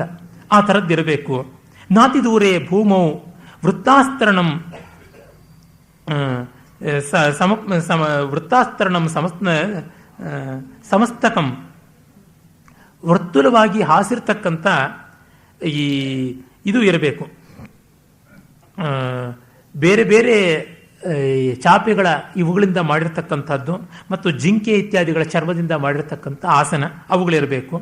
ಆಕರ್ಷ ಫಲಕಂ ದ್ಯೂತ ಫಲಕಂಚ, ಹಾಗೆ ಜೂಜಾಡೋದಕ್ಕೆ, ಪಗಡೆ ಆಡೋದಕ್ಕೆ ಆಕರ್ಷಕವಾದ ಬೋರ್ಡ್ ಇರಬೇಕು ಅಂತ, ಚೆಸ್ ಬೋರ್ಡ್ ಆ ಥರದ್ದಿರಬೇಕು. ಅದು ಜಯಮಂಗಲ ವ್ಯಾಖ್ಯಾನವೂ ತುಂಬ ವಿಸ್ತಾರವಾಗಿದೆ, ಅದಕ್ಕೆ ನಾನು ಹೋಗೋಲ್ಲ. ತಸ್ಯ ಪಹಿ ಕ್ರೀಡಾ ಶಕುನಿ ಪಂಜರಾಣಿ, ಮತ್ತೆ ಆ ರೂಮಿಂದ ಆಚೆಗೆ ಕಾರಿಡಾರಲ್ಲಿ ಗಿಳಿ, ಸಾರಿಕಾ, ಮೈನಾ ಈ ಥರದ್ರೊಳ ಪಂಜರಗಳು ಇರಬೇಕು. ಹೀಗೆ ಸ್ವಾಸ್ತೀರ್ಣ ಪ್ರೇಂಖಾದೋಲ ವೃಕ್ಷವಾಟಿಕಾಯಾಂ ಸಪ್ರಚ್ಛಾಯ ಸ್ಥಂಡಿಲ ಪೀಠಿಕಾ ಸಕುಸುಮೇತಿ ಭವನ ವಿನ್ಯಾಸ. ಇನ್ನು ಸ್ವಲ್ಪ ಹೊರಗೆ ಹೋದರೆ ತೋಟ, ಅಲ್ಲಿ ಒಳ್ಳೆಯ ಗಿಡಗಳು ಮರಗಳು ಎಲ್ಲ ಇದ್ದು ಚೆನ್ನಾಗಿ ತೂಗು ಉಯ್ಯಾಲೆ ಕೂಡ ಇರಬೇಕು. ಈ ಥರದ್ದೆಲ್ಲ ಸೊಗಸಾಗಿರಬೇಕು. ನೆರಳು ಚೆನ್ನಾಗಿರಬೇಕು ಮತ್ತು ಅಲ್ಲಿ ಸುಖಾಸನಗಳಿರಬೇಕು. ಇನ್ನೂ ಹೆಚ್ಚು ದುಡ್ಡಿದ್ರೆ ಕ್ರೀಡಾಶೈಲ ಇರಬೇಕು. ಒಂದು ಕೃತಕವಾದ ಬೆಟ್ಟ ಮನೆಯಲ್ಲಿ ಮಾಡ್ಕೊಂಡಿರಬೇಕು. ಸ್ವಿಮ್ಮಿಂಗ್ ಪೂಲ್ ಇರಬೇಕು, ಈ ಥರದ್ದೆಲ್ಲ ಮುಂದುವರಿತಾ ಹೋಗುತ್ತೆ. ಈ ಚಾರುದತ್ತನ ರೂಮ್ನಲ್ಲಿ ಬಂದರೆ ಅಯೇ ಕಥಂ ಮೃದಂಗ ಅಯಂ ದರ್ದುರ ಅಯಂ ಪಣವ ಇಯಮಪಿ ವೀಣಾ ಏತೆ ವಂಶಾ ಅಮೀ ಪುಸ್ತಕ. ಪುಸ್ತಕಂ ನಪುಂಸಕಲಿಂಗವೂ ಹೌದು, ಬಹುವಚನ ಇಲ್ಲಿ ಸ್ತ್ರೀಲಿಂಗದಲ್ಲಿ ಇದೆ, ಪುಲ್ಲಿಂಗದಲ್ಲೂ ಇರ್ಬೋದು ಪುಸ್ತಕ ಅಂತ. ಏನಂದರೆ ಈ ಪುಸ್ತಕ ಅಂತಂದರೆ ಬಟ್ಟೆಯಲ್ಲಿ ಅಥವಾ ಚರ್ಮದಲ್ಲಿ ಮತ್ತಾವುದ್ರೊಳಗೋ ಒಂದಾದ ಮೇಲೆ ಒಂದು ಪೈಲಪ್ ಮಾಡಿರುವಂಥದ್ದು. ಪುಸ್ತಕ ಅಂತಂದರೆ ಗೊಂಬೆ, ಬಟ್ಟೆ ಗೊಂಬೆ, ಈ ಥರದ್ದು ಅರ್ಥ ಉಂಟು. ಪುಸ್ತಕ ಅನ್ನೋದಕ್ಕೆ ಲೇಖನ ಮಾಡಿರ್ತಕ್ಕಂಥದ್ದು ಅಂತಲೂ ಉಂಟು. ಇವನ ಮನೆಯಲ್ಲಿ ಮೃದಂಗ ಇದೆ. ಮತ್ತೆ ದರ್ದುರ ಅಂತಂದರೆ ಇದು ಇಡುಕೈ ಅಂತ ಕರೀತಾರಲ್ಲ, ಅದಕ್ಕೆ ಹತ್ತಿರ ಬರುವಂಥ ವಾದ್ಯ. ಅದನ್ನು ಆಮೇಲೆ ಅರ್ವಾಚೀನರು ಹುಡುಕ ಅಂತ ಕರೀದರು. ಪಣವ ಅಂದರೆ ಅದು ಒಂದು ಬಗೆಯಾದಂಥ ಈ ಢಕ್ಕೆ ರೀತಿಯಾದಂಥ ವಾದ್ಯ. ವೀಣೆ, ಕೊಳಲುಗಳು ಮತ್ತು ಸಾಕಷ್ಟು ಪುಸ್ತಕಗಳು. ಕಥಂ ನಾಟ್ಯಾಚಾರ್ಯಸ್ಯ ಗೃಹಮಿದಂ, ಇದೇನು ನಾಟ್ಯಾಚಾರ್ಯನ ಗೃಹಕ್ಕೆ ಬಂದ ಏನೂ ಸಿಗೋದಿಲ್ಲ ದುಡ್ಡು ಅಂತ. ಅಥವಾ ಭವನ ಪತ್ಯೆಯಾತ್ ಪ್ರವಿಷ್ಟೋಸ್ಮಿ, ದೊಡ್ಡ ಮನೆ ಅಂತ ಅಂದ್ಕೊಂಡು ಕನ್ನ ಹಾಕಿದೆ, ಏನು ಕಿಂ ಪರಮಾರ್ಥ ದರಿದ್ರೋಯಂ, ಅಬ್ಸಲ್ಯೂಟ್ ಬಡತನವ ಇದು. ಬಾರ್ನ್ ಪಾವರ್ಟಿ, ಗರ್ಭದರಿದ್ರರ ಇವರು. ಅಥವಾ ರಾಜಭಯಾತ್ ಚೌರ ಭಯಾತ್ವಾ ಭೂಮಿಷ್ಟಂ ದ್ರವ್ಯಂ ಧಾರಯತಿ, ಅಥವಾ ರಾಜನ ಹೆದರಿಕೆಗೂ ಕಳ್ಳನ ಹೆದರಿಕೆಗೂ ಹೂತಿಟ್ಬಿಟ್ಟಿದ್ದಾರೆ. ರಾಜನ ಹೆದರಿಕೆ ಅಂತಂದರೆ ರಾಜನ ದಬ್ಬಾಳಿಕೆ, ಟ್ಯಾಕ್ಸೇಷನ್ ಎಲ್ಲ ಹೇಗಿದ್ದಿರಬಹುದು ಅಂತ. ಮಮಾಪಿನಾಮ ಶರ್ವಿಲಕಸ್ಯ ಭೂಯಿಷ್ಟಂ ದ್ರವ್ಯಂ. ಈ ಶರ್ವಿಳಕನಿಗಾದರೂ ದುಡ್ಡು ಸಿಗೋದು ಅಂದರೆ ಹೇಗೆ? ಅದು ಸಾಧ್ಯ ಇಲ್ಲ. ಆಗಲಿ ಬೀಜಂ ಪ್ರಕ್ಷಿಕಪ್ಪಾಮಿ ಅಂತ ಒಂದು ಬೀಜವನ್ನು ಎಸೀತಾನೆ, ಅದು ಮಂತ್ರಿಸಿದ ಬೀಜ. ಅದನ್ನು ಎಸೆದ್ರೆ ದುಡ್ಡಿರೋ ಜಾಗ ಆದರೆ ಮೊಳೆಯುತ್ತೆ. ಅದು ಅರ್ಥ ನೋಡಿ. ಆ ಕ್ಷಣ ಎರಚಿದ ಬೀಜ ಆ ನೆಲದಲ್ಲಿ ದುಡ್ಡಿದೆ ಅಂದರೆ ಮೊಳೆತು ಬಿಡುತ್ತೆ ಅಂತಂದರೆ, ಪಂಚತಂತ್ರದಲ್ಲಿ ಮಿತ್ರಲಾಭದಲ್ಲಿ ಮಿತ್ರ ಸಂಪ್ರಾಪ್ತಿಯಲ್ಲಿ ಒಂದು ಕಥೆ ಬರುತ್ತೆ. ಇಬ್ಬರು ಸನ್ಯಾಸಿಗಳು ಇದ್ರು. ಒಬ್ಬ ಸನ್ಯಾಸಿ ಒಂದು ಮಠದಲ್ಲಿ ವಾಸ ಮಾಡ್ತಾ ಇದ್ದ. ಅವನು ಚೂಡಾಕರ್ಣ ಅಂತಲೋ ಏನೋ ಹೆಸರು. ಅವನನ್ನು ನೋಡೋದಕ್ಕಿಂತ ಇನ್ನೊಬ್ಬ ಗೆಳೆಯ ಬರ್ತಾನೆ. ಇವನ ಚೂಡಾಕರ್ಣನ ಜೋಳಿಗೆ, ಭಿಕ್ಷುಕರ ಜೋಳಿಗೆ ಕಂಥ ಯಾವುದಿರುತ್ತೆ ಅದರಲ್ಲಿ ದಿವಸ ಭಿಕ್ಷೆ ಎತ್ಕೊಂಡು ಬಂದು ಒಂದು ಗೂಟಕ್ಕೆ ತಗಲು ಹಾಕ್ತಾ ಇರ್ತಾನೆ. ಇಲೆಗಳು ಬಂದು ಎಲ್ಲ ತಿಂದುಕೊಂಡು ಹೊರಟೋಗ್ತಾ ಇರುತ್ತೆ. ಅವನ ಸ್ನೇಹಿತ ಬರ್ತಾನೆ. ಇವನು ಆ ಇಲೆಗಳನ್ನು ಓಡಿಸೋದಕ್ಕೆ ಇವನ ಸ್ನೇಹಿತ ಎಷ್ಟು ಮಾತಾಡ್ತಾರೆ. ಇನ್ನೊಬ್ಬ ಸನ್ಯಾಸಿ ದೊಣ್ಣೆ ಇಟ್ಕೊಂಡು ಪಟ ಪಟ ಹೊಡಿತಾ ಇರ್ತಾನೆ. ಇವನಿಗೆ ರೇಗ ಹೋಗುತ್ತೆ. ನಾನು ಮಾತಾಡ್ತಾ ಇದ್ರೆ ನೀನು ಅಷ್ಟು ಗಲಾಟೆ ಮಾಡ್ತಾ ಇದೆಯಲ್ಲ ದೊಣ್ಣೆ ಇಟ್ಕೊಂಡು, ಏನು ನನ್ನ ಮಾತು ಕೇಳೋದಕ್ಕೆ ನಿನಗೆ ಇಷ್ಟ ಇಲ್ವಾ ಅಂದರೆ, ಅಲ್ಲ ಈ ಇಲಿಗಳ ಬಾಧೆ ನನ್ನ ಹೊಟ್ಟೆಗೆ ನಷ್ಟ ಆಗಿಬಿಟ್ಟಿದೆ ಅಂತ. ಹೌದಾ, ಹೇಗೆ ಅಂದರೆ, ಅಷ್ಟು ಎತ್ತರಕ್ಕೆ ಹಾಕಿದ್ರು ಹಾರ್ತಾ ಇದೆಯಲ್ಲ, ಏನಿದು? ಅಲ್ಲಿ ನೆಲದಲ್ಲಿ ದುಡ್ಡಿರಬೇಕು. ಹಾಗಿದ್ರೆ ದುಡ್ಡಿನ ಬಲದಿಂದ ಅದೆಷ್ಟು ಎತ್ತರಕ್ಕೆ ಹಾರ್ತಾ ಇದೆ ಅಂತ ಹೇಳಿ ಅಗೀತಾನೆ, ದುಡ್ಡು ಸಿಗುತ್ತೆ. ಆ ದುಡ್ಡನ್ನು ತಗೊಂಡು ಇಬ್ರು ಸನ್ಯಾಸ ಬಿಟ್ಬಿಡ್ತಾರೆ. ಹಾಗೆ ದುಡ್ಡಿದ್ರೆ ಬೀಜ, ಒಣ ಬೀಜ ಕೂಡ ಮೊಳೆತು ಬಿಡುತ್ತೆ ಅಂತ ಹೇಳ್ಬಿಟ್ಟು. ಅಂದರೆ ಕವಿ ಅದೆಷ್ಟು ಚೆನ್ನಾಗಿ ಲೋಕದ ಗಾದೆಯನ್ನು ಇಲ್ಲಿ ವಾಸ್ತವದಂತೆ ಬಳಸಿಕೊಂಡಿದ್ದಾನೆ ಅಂತ ಅನ್ನೋದು ನೋಡಿ. ಆಮೇಲೆ ಇತ್ತ ಕಡೆ ಇವನು ಏನು ಮಾಡ್ತಾನೆ, ಆ ದೀಪವನ್ನು ಆರಿಸೋದಿಕ್ಕೆ ಅಂತ ಒಂದು ಪತಂಗವನ್ನು ಬೇರೆ ಇಟ್ಕೊಂಡಿರ್ತಾನೆ. ಆಗ್ನೇಯ ಕೀಟೋ ಧಾರ್ಯತೆ. ಈ ಪತಂಗ, ದೀಪದ ಹುಳು ನೇರವಾಗಿ ದೀಪದ ಮೇಲೆ ಹೋಗಿ ಬೀಳುತ್ತೆ, ಅದು ಸಾಯುತ್ತೆ, ದೀಪನೂ ಆರುತ್ತೆ. ದೀಪ ಆರಿಸಬೇಕು ಅದಕ್ಕೋಸ್ಕರ. ಇತ್ತ ಕಡೆ ವಿದೂಷಕ ಕನಸು ಕಾಣ್ತಾ ಇರ್ತಾನೆ. ಕನಸಿನಲ್ಲಿ ಅವನು ಚಾರುದತ್ತ ಬಂದ್ಬಿಟ್ಟಿದ್ದಾನೆ. ಚಾರುದತ್ತ, ಕಳ್ಳರ ಕಾಟನಪ್ಪ, ಈ ಒಡವೆ ನಾನು ಇಟ್ಕೊಳಕ್ಕಾಗಲ್ಲ, ನಿನ್ನ ಕೈ ಕೊಟ್ಟಿದ್ದೀನಿ ಅಂತಾನೆ. ಇತ್ತ ಕಡೆ ಇವನು ಇದೆಲ್ಲ ಕಳ್ಳತನ ಎಲ್ಲ ಮಾಡಿಕೊಂಡು ಕೈ ಒದ್ದೆ ಆಗಿರುತ್ತೆ. ಆ ಒದ್ದೆ ಆದಂಥ ಕೈ ತಣ್ಣಗೆ ಬೇರೆ ಇರುತ್ತೆ. ಅದಕ್ಕೆ ಏನು ಕೈ ತಣ್ಣಗಿದೆಯಲ್ಲ ಅಂತ, ಹೌದು ತಣ್ಣಗಿದೆ ಅಂತ ಇವನೇ ತಗೊಳ್ತಾನೆ. ಶರ್ವಿಲಕನ ಕೈಗೆ ಚಾರುದತ್ತ ಅಂತ ಕೊಡ್ತಾನೆ. ನೀನು ತಗೊಳ್ಳದೆ ಇದ್ರೆ ನನ್ನ ಆಣೆ, ಬ್ರಾಹ್ಮಣನ ಮೇಲೆ ಆಣೆ ಅಂತಾನೆ. ಆಯಿತು, ನೀನು ಬ್ರಾಹ್ಮಣ ಕೊಟ್ಟಿದ್ದೀನಿ ಅಂತ ಹೇಳ್ಬಿಟ್ಟೆ ನಾನು ತಗೋತೀನಿ. ಇಲ್ಲಿ ನೋಡಿ, ಶರ್ವಿಲಕ ಆಮೇಲೆ ಮನಸ್ಸಲ್ಲಿಯೇ ಚತುರ್ವೇದ ವಿದಃ ಅಪ್ರತಿಗ್ರಾಹಕಸ್ಯ ಪುತ್ರ ಶರ್ವಿಲಕೋ ನಾಮ ಬ್ರಾಹ್ಮಣ ಗಣಿಕಾ ಮದನಿಕಾರ್ಥಂ ಅಕಾರ್ಯ ಮನುತಿಷ್ಠಾಮಿ ಇದಾನೀಂ ಕರೋಮಿ ಬ್ರಾಹ್ಮಣಸ್ಯ ಪ್ರಣಯಂ ಅಂತ. ಚತುರ್ವೇದಗಳನ್ನು ಬಲ್ಲಂಥ ವಿದ್ವಾಂಸ ಅಪರಿಗ್ರಹ ವ್ರತ, ಯಾರಿಂದಲೂ ಏನನ್ನೂ ಪಡ್ಕೊಳ್ಳಲ್ಲ, ದಾನವನ್ನು ಸ್ವೀಕರಿಸೋಲ್ಲ ಅನ್ನುವಂಥ ಮಹಾವಿದ್ವಾಂಸ ಸದಾಚಾರ್ಯಾದವನ ಮಗ ನಾನು. ಅಂಥ ತಂದೆಯ ಮಗನಾದರೆ ಇವನಿಗೆ ಅಧ್ಯಯನ ಎಲ್ಲ ಆಗಿಯೇ ಇರುತ್ತೆ. ಆ ಪಾಠ ಕೆಲಸಕ್ಕೆ ಬರಲಿಲ್ಲ ಅಂತ ಇವನು ಈ ದೊಡ್ಡ ಗುರು ಪರಂಪರೆಯನ್ನು ಹೇಳ್ಕೊಂಡಲ್ಲ. ಕುಮಾರ ಕಾರ್ತಿಕೇಯ, ಕನಕಶಕ್ತಿ, ಬ್ರಹ್ಮಣ್ಯ ದೇವ, ದೇವವ್ರತ, ಭಾಸ್ಕರ ನಂದಿ, ಯೋಗಾಚಾರ್ಯ. ಈ ಯೋಗಾಚಾರ್ಯನ ಶಿಷ್ಯ ಇವನಾಗಿ ಹೋದ. ಅಂದರೆ ವೇದ ಹೊಟ್ಟೆಗೆ ಕೊಡದೇ ಇದ್ದರೆ ಇನ್ನು ಯಾವುದಕ್ಕೋ ಹೋಗುವಂಥದ್ದು. ವೇದವಿತ್ ಅಂಥವ್ರಿಗೆ ಈ ಕೆಲಸ ಸರಿನಾ ಅಂದರೆ, ವೇದವಿತ್ತರು ಅಂದರೆ ವೇದ ವಿತ್ತ ಅಂದರೆ ದುಡ್ಡು. ತಮಿಳಿನಲ್ಲಿ ವೇದ ವಿತ್ತ ಅಂದರೆ ವೇದವನ್ನು ಮಾರ್ಕೊಂಡ್ರೂ ದುಡ್ಡು ಬರೋದಿಲ್ಲ. ಇಂಥ ಸ್ಥಿತಿ ಬಂದರೆ ಇನ್ನೇನು ಮಾಡೋದು, ಹೀಗೆ ಮಾಡುವುದು ಅಂತ ಆ ಕಾಲದ ಒಂದು ಸಾತ್ವಿಕ ಜೀವಿಕೆಗೆ ಬದುಕೇ ಇಲ್ಲದಂತೆ ಮಾಡಿದಂಥ ರೀತಿಯನ್ನು ಕೂಡ ಇದು ರಿಫ್ಲೆಕ್ಟ್ ಮಾಡುತ್ತೆ. ಇತ್ತ ಕಡೆ ವಿದೂಷಕ ಹಬ್ಬ ಇದು ಕೊಟ್ಬಿಟ್ಟೆ, ಇದಾನೀಂ ವಿಕ್ರೀತ ಪುಣ್ಯವ ವಾಣಿಜ ಅಹಂ ಸುಖಂ ಸ್ವಪ್ಸ್ವಾಮಿ. ಈಗ ಸರಕೆಲ್ಲ ಮಾರಿಬಿಟ್ಟಂತ ವರ್ತಕ ಹೇಗೋ ಹಾಗೆ ನೆಮ್ಮದಿಯಾಗಿ ವ್ಯಾಪಾರ ಆಯಿತು ಅಂತ ಮಲಗ್ತೀನಿ, ವರ್ತಕ ಇದ್ದಂತೆ ಅಂತ ಮಲಗ್ತಾನೆ. ಇವನು ಇತ್ತ ಕಡೆಗೆ ಹೋಗ್ತಾನೆ. ಅವನು ನೋಡಿ ಅವನು ತನ್ನ ಹೊರಗಡೆ ಬಂದಾಗ ಏನೋ ನಾಮ ರಕ್ಷಿಣ, ಏನೋ ರಕ್ಷಕರ ಭಟರ ಬಂದುಬಿಟ್ರು ತೊಂದರೆ ಇಲ್ಲ, ಯಾರು ಬಂದರೂ ಪರವಾಗಿಲ್ಲ. ಅಥವಾ ಮಮಾಪಿ ನಾಮ ಶರ್ವಿಲಕಸ್ಯ ರಕ್ಷಿಣ, ನಾನು ಶರ್ವಿಲಕ, ನನಗೇನು ಮಾಡ್ತಾರೆ?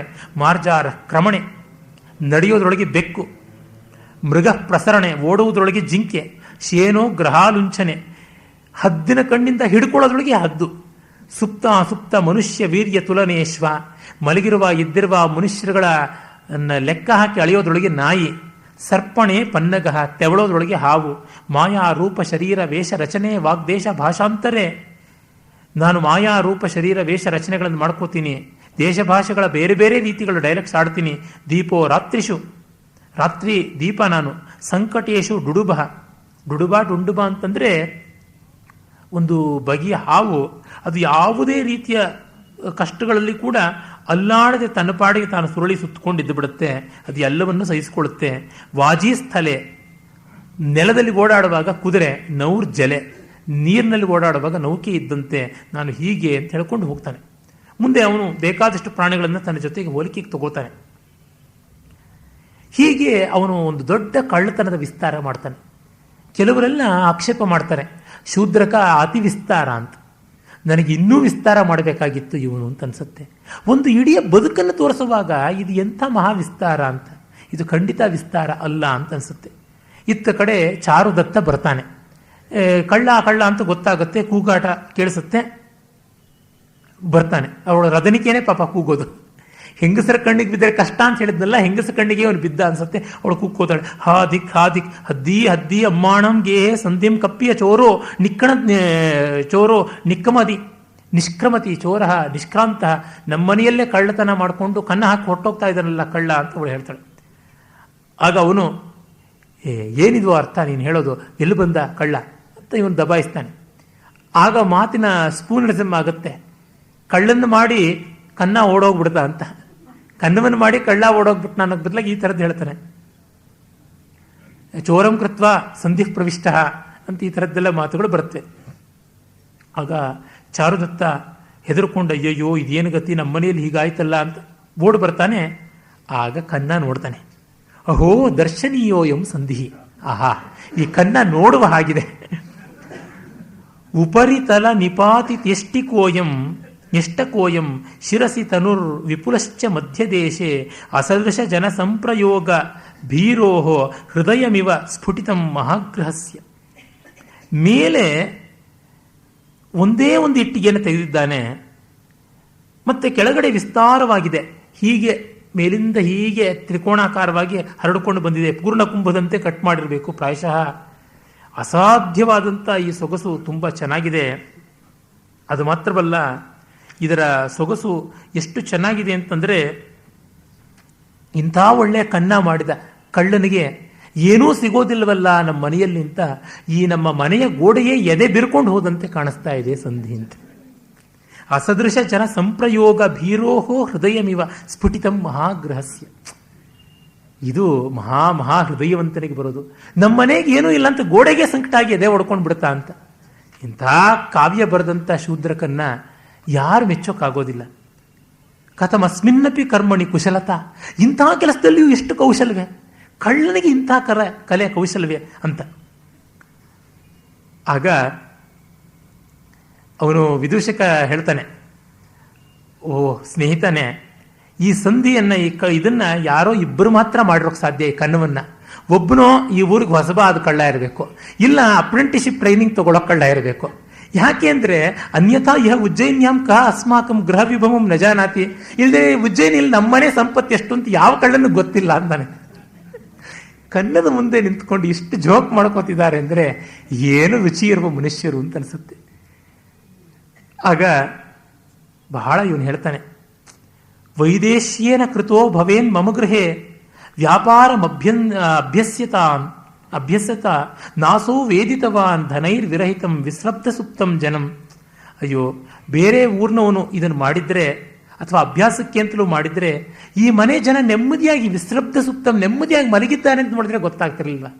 ಆಗ ಉಜ್ಜಯಿನಿಯಲ್ಲಿ ದುಡ್ಡಿದ್ದವರಿಗೆ ಮಲಗೋಕ್ಕಾಗ್ತಾ ಇರಲಿಲ್ಲ, ಅಷ್ಟು ಪ್ರಮಾದ ಇತ್ತು, ಅಷ್ಟು ಇನ್ಸೆಕ್ಯೂರಿಟಿ ಇತ್ತು ಅನ್ನೋದು ಧ್ವನಿ. ನೋಡಿ, ಪ್ರತಿಯೊಂದು ಇದರೊಳಗೂ ಕೂಡ ಮುಖ್ಯವಾದ ಕಥೆಯಲ್ಲಿ ಹಿನ್ನೆಲೆಯಾದಂಥ ರಾಜಕೀಯದ ತಂತ್ರಗಳು ಮತ್ತು ಪ್ರಜಾಕ್ಷೋಭೆ ಇವುಗಳನ್ನು ಧ್ವನಿಸುತ್ತಲೇ ಬರ್ತಾನೆ. ಇದು ಹಾಸ್ಯದ ಮಧ್ಯೆ ಯಾರಿಗೂ ಕಾಣಿಸೋದಿಲ್ಲ.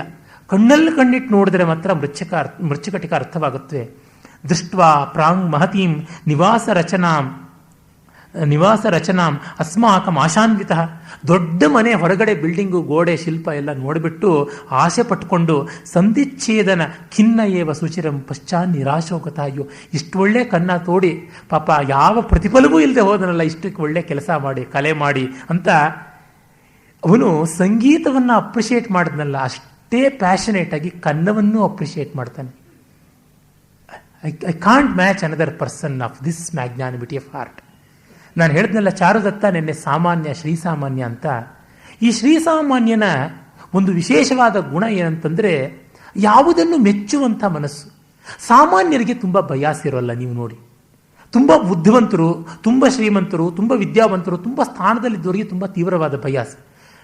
ಸಂಗೀತದ ರಾಗ ತಾಳ ಯಾರಿಗೂ ಗೊತ್ತಿಲ್ಲದೆ ಇದ್ದವ್ರಿಗೆ ಪಾಪ ಚೆನ್ನಾಗಿ ಹಾಡಿದ್ರು, ಇಂಪಾಗಿತ್ತು, ಚೆನ್ನಾಗಿತ್ತು ಅಂತಂತಾರೆ. ಎಲ್ಲಿಯೋ ಅವ್ರಿಗೆ ಅಪ್ರಿಸಿಯೇಷನ್ ಕಾಣಿಸುತ್ತೆ. ಲೊಂಗು, ಲೊಸಗು, ತೊಂಗು, ತೊಸಗು ಅಂತ ಯಾವುದು ಅದು ಅಡ್ಡ ಬರೋದಿಲ್ಲ. ಈ ವಿದ್ವಾಂಸರಾದಷ್ಟು ದೋಷಜ್ಞರು, ತಪ್ಪೇ ಕಾಣಿಸ್ತಕ್ಕಂಥದ್ದು ಅವರಿಗೆ, ಇನ್ಯಾವುದು ಬೇರೆ ತೋರುವಂಥದ್ದೇ ಅಲ್ಲ. ಬಾಯಿ ಬಿಟ್ಟ ತಕ್ಷಣ ಛಂದಸ್ಸು, ವ್ಯಾಕರಣ ಇದರ ಕಡೆಗೇನೆ ಗಮನ ಇರುತ್ತೆ, ಇನ್ನು ಬೇರೆ ಬರೋದೇನೇ ಇಲ್ಲ ನಮಗೆ. ಹಾಗೆ ಚಾರುದತ್ತ ಶ್ರೀಸಾಮಾನ್ಯ, ಆದರೆ ವಿದಗ್ಧನಾದ ಶ್ರೀಸಾಮಾನ್ಯ, ನಿಜವಾದ ಐಡಿಯಲ್ ಸಿಟಿಸನ್ ಅಂದರೆ ಚಾರುದತ್ತ. ಮಿಸ್ಟರ್ ಸಿಟಿಸನ್ ಅಂತ ಹೇಳಿದ್ನಲ್ಲ, ಅರ್ಥಪೂರ್ಣವಾದ ರೀತಿಯದ್ದು. ಅವನು ಬಹಳ ಸಂಕಟ ಪಡ್ಕೋತಾನೆ. ತಥಾ ಸುಹೃದ್ಭ್ಯ ಕಿಮಸೌ ಕರಿಷ್ಯತಿ ತಪಸ್ವಿ. ಅಯ್ಯೋ, ಗೆಳೆಯರ ಮುಂದೆ ಅವನು ಏನಂತ ತಾನೆ ತನ್ನ ಸೋಲನ್ನು ಒಪ್ಕೋತಾನೆ. ಸಾರ್ಥವಾಹ ಸುತಸ್ಯ ಗೃಹಂ ಪ್ರವಿಶ್ಯ ನ ಕಿಂಚಿನ್ಮಯ ಸಮಾಸಾಧಿತ ಮಿತಿ. ವರ್ತಕೇಶ್ವರನ ಮಗನ ಮನೆಗೆ ಹೋಗಿ ಕನ್ನ ಹಾಕಿ ಏನೂ ಸಿಗಲಿಲ್ಲ ಅಂದರೆ ಅವನ ಫೆಲೋ ಥೀವ್ಸ್, ಜೊತೆಗಾರ ಕಳ್ಳರ ಮುಂದೆ ಇವನಿಗೆ ಏನೋ ಮಾನ ಹೋಗಬಹುದು ಅಂತ ಅಷ್ಟೆಲ್ಲ ಚಿಂತೆ ಪಾಪ ಅವನಿಗೆ. ಅವನು ಹೇಳ್ತಾನೆ, ಭೋ ಕಥಮಯ ತಮೇವ ಚೌರಹತಕಂ ಅನುಶೋಚಿಸಿ. ಅಲ್ಲಯ್ಯ, ಆ ಖದೀಮ ಕಳ್ಳನ ಬಗ್ಗೆ ಎಷ್ಟು ಸಂಕಟ ಪಡ್ತೀಯ. ತೇನ ಚಿಂತಿತಂ ಮಹತ್ಯೇತದ್ ಗೇಹಕಂ ರತ್ನಭಾಂಡಂ ಸುವರ್ಣಭಾಂಡಂ ವಾ ನಿಷ್ಕ್ರಾಮ್ಯಾಮಿತಿ. ಕುತ್ರ ತತ್ ಸುವರ್ಣಭಾಂಡಂ ಭೋಭಯಸ್ಯ ತ್ವಂ ಸರ್ವಕಾಲಂ ಬಣಸಿ ಮೂರ್ಖೋ ಮೈತ್ರೇಯ ಅಪಂಡಿತೋ ಮೈತ್ರೇಯ ಇತಿ ಸುಷ್ಟುಮಯ ಕಥಂ ತತ್ ಸುವರ್ಣಭಾಂಡಂ ಭವತೋ ಹಸ್ತೆ ಸಮರ್ಪಯತ ಅನ್ಯಥಾ ದಾಸ್ಯ ಪುತ್ರೇಣ ಅಪಹೃತಂ ಭವೇತ್. ದೊಡ್ಡ ಮನೆ, ಬಂಗಾರ ಸಿಗುತ್ತೆ, ವಜ್ರ ಸಿಗುತ್ತೆ, ಬೆಳ್ಳಿ ಸಿಗುತ್ತೆ ಅಂತ ಬಂದ ನೋಡಿ, ಏನೂ ಆಗಲಿಲ್ಲ. ನೀನು ಹೇಳ್ತಿದ್ಯಲ್ಲ ಮೈತ್ರೇಯ ಮೂರ್ಖ, ಮೈತ್ರೇಯ ಅವಿವೇಕಿ, ಪೆದ್ದ ಅಂತ. ನಿನ್ನ ಕೈಗೆ ಸರಿಯಾದ ಟೈಮ್ನಲ್ಲಿ ಕೊಟ್ಟುಬಿಟ್ಟೆ ವಸಂತ ಸೇನೆ ಒಡವೆ, ನಾನು ಬಚಾವಾದ್ನಲ್ಲ ಅಂತ. ಸಾಕಯ್ಯ ವಿನೋದ ಅಂತ. ಏನು ನನ್ನನ್ನು ಮೂರ್ಖ ಅಂದ್ಕೊಂಡ್ಯಾ? ಹಾಸ್ಯ ಮಾಡೋದಕ್ಕೆ ದೇಶಕಾಲಗಳು ಗೊತ್ತಿಲ್ಲ ಅಂತ ಅಂದ್ಕೊಂಡ್ಯಾ ನನಗೆ? ಪರಿಹಾಸಸ್ಯಾಪಿ ದೇಶಕಾಲಂ ನ ಜಾನಾಮಿ ಕಸ್ಯಂ ವೇಲಾಯಾಮ್. ಯಾವಾಗ ಕೊಟ್ಟೆ? ತಣ್ಣಗಿರೋ ಕೈಯಿಂದ ನೀನು ತಗೋತಿದ್ಯಲ್ಲಪ್ಪ ಅಂತ ಹೇಳಿದ್ಯಲ್ಲ, ಶೀತಲಸ್ತೆ ಅಗ್ರಹಸ್ಥ ಅಂತ. ಆಗ ತಕ್ಷಣ ಮೈತ್ರೇಯ, ನಿಂಗೆ ತುಂಬ ಸಂತೋಷಕರವಾದ ಪ್ರಿಯವಾರ್ತೆಯನ್ನು ಹೇಳ್ತೀನಿ ಅಂತಾನೆ. ಏನು ಅಂದರೆ, ಕಿಂ ನಾ ಅಪಹೃತಂ, ಏನು ಅಪಹರಣ ಆಗಲಿಲ್ವೇ? ಇಲ್ಲ, ಅಪಹರಣ ಆಯಿತು. ತಥಾಪಿ ಪ್ರಿಯಂ ಕಿಂ, ಅದು ನಿನಗೆ ಸಂತೋಷವಾ? ಯದಸೌ ಕೃತಾರ್ಥೋ ಗತಃ. ಅವನು ಕೆಲಸ ಮಾಡಿದ್ದಕ್ಕೆ ಫಲ ಇಲ್ಲದೆ ಹೋಗಲಿಲ್ವಲ್ಲ, ಸಫಲನಾಗಿ ಕಳ್ಳ ಹೋದನಲ್ಲ, ಅದೇ ನಂಗೆ ಸಂತೋಷ ಅಂತ.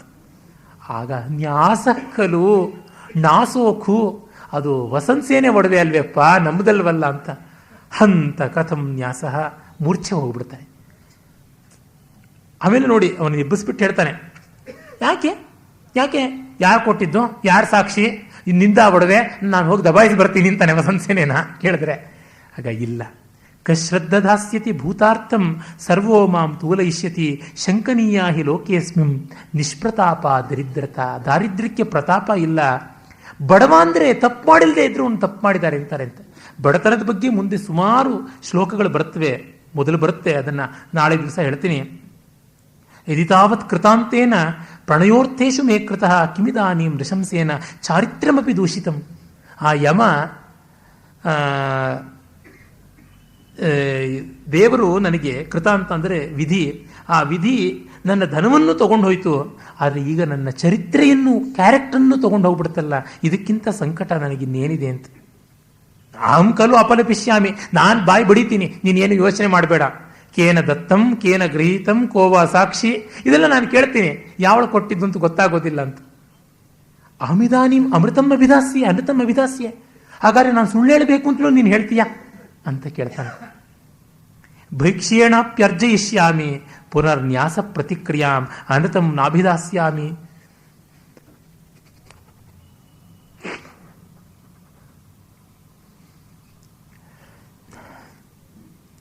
ಇದು ನಿಜವಾದ ಹ್ಯೂಮನ್ ವ್ಯಾಲ್ಯೂಸ್, ಇದು ಎಥಿಕ್ಸ್ ಅಂತಂದ್ರೆ.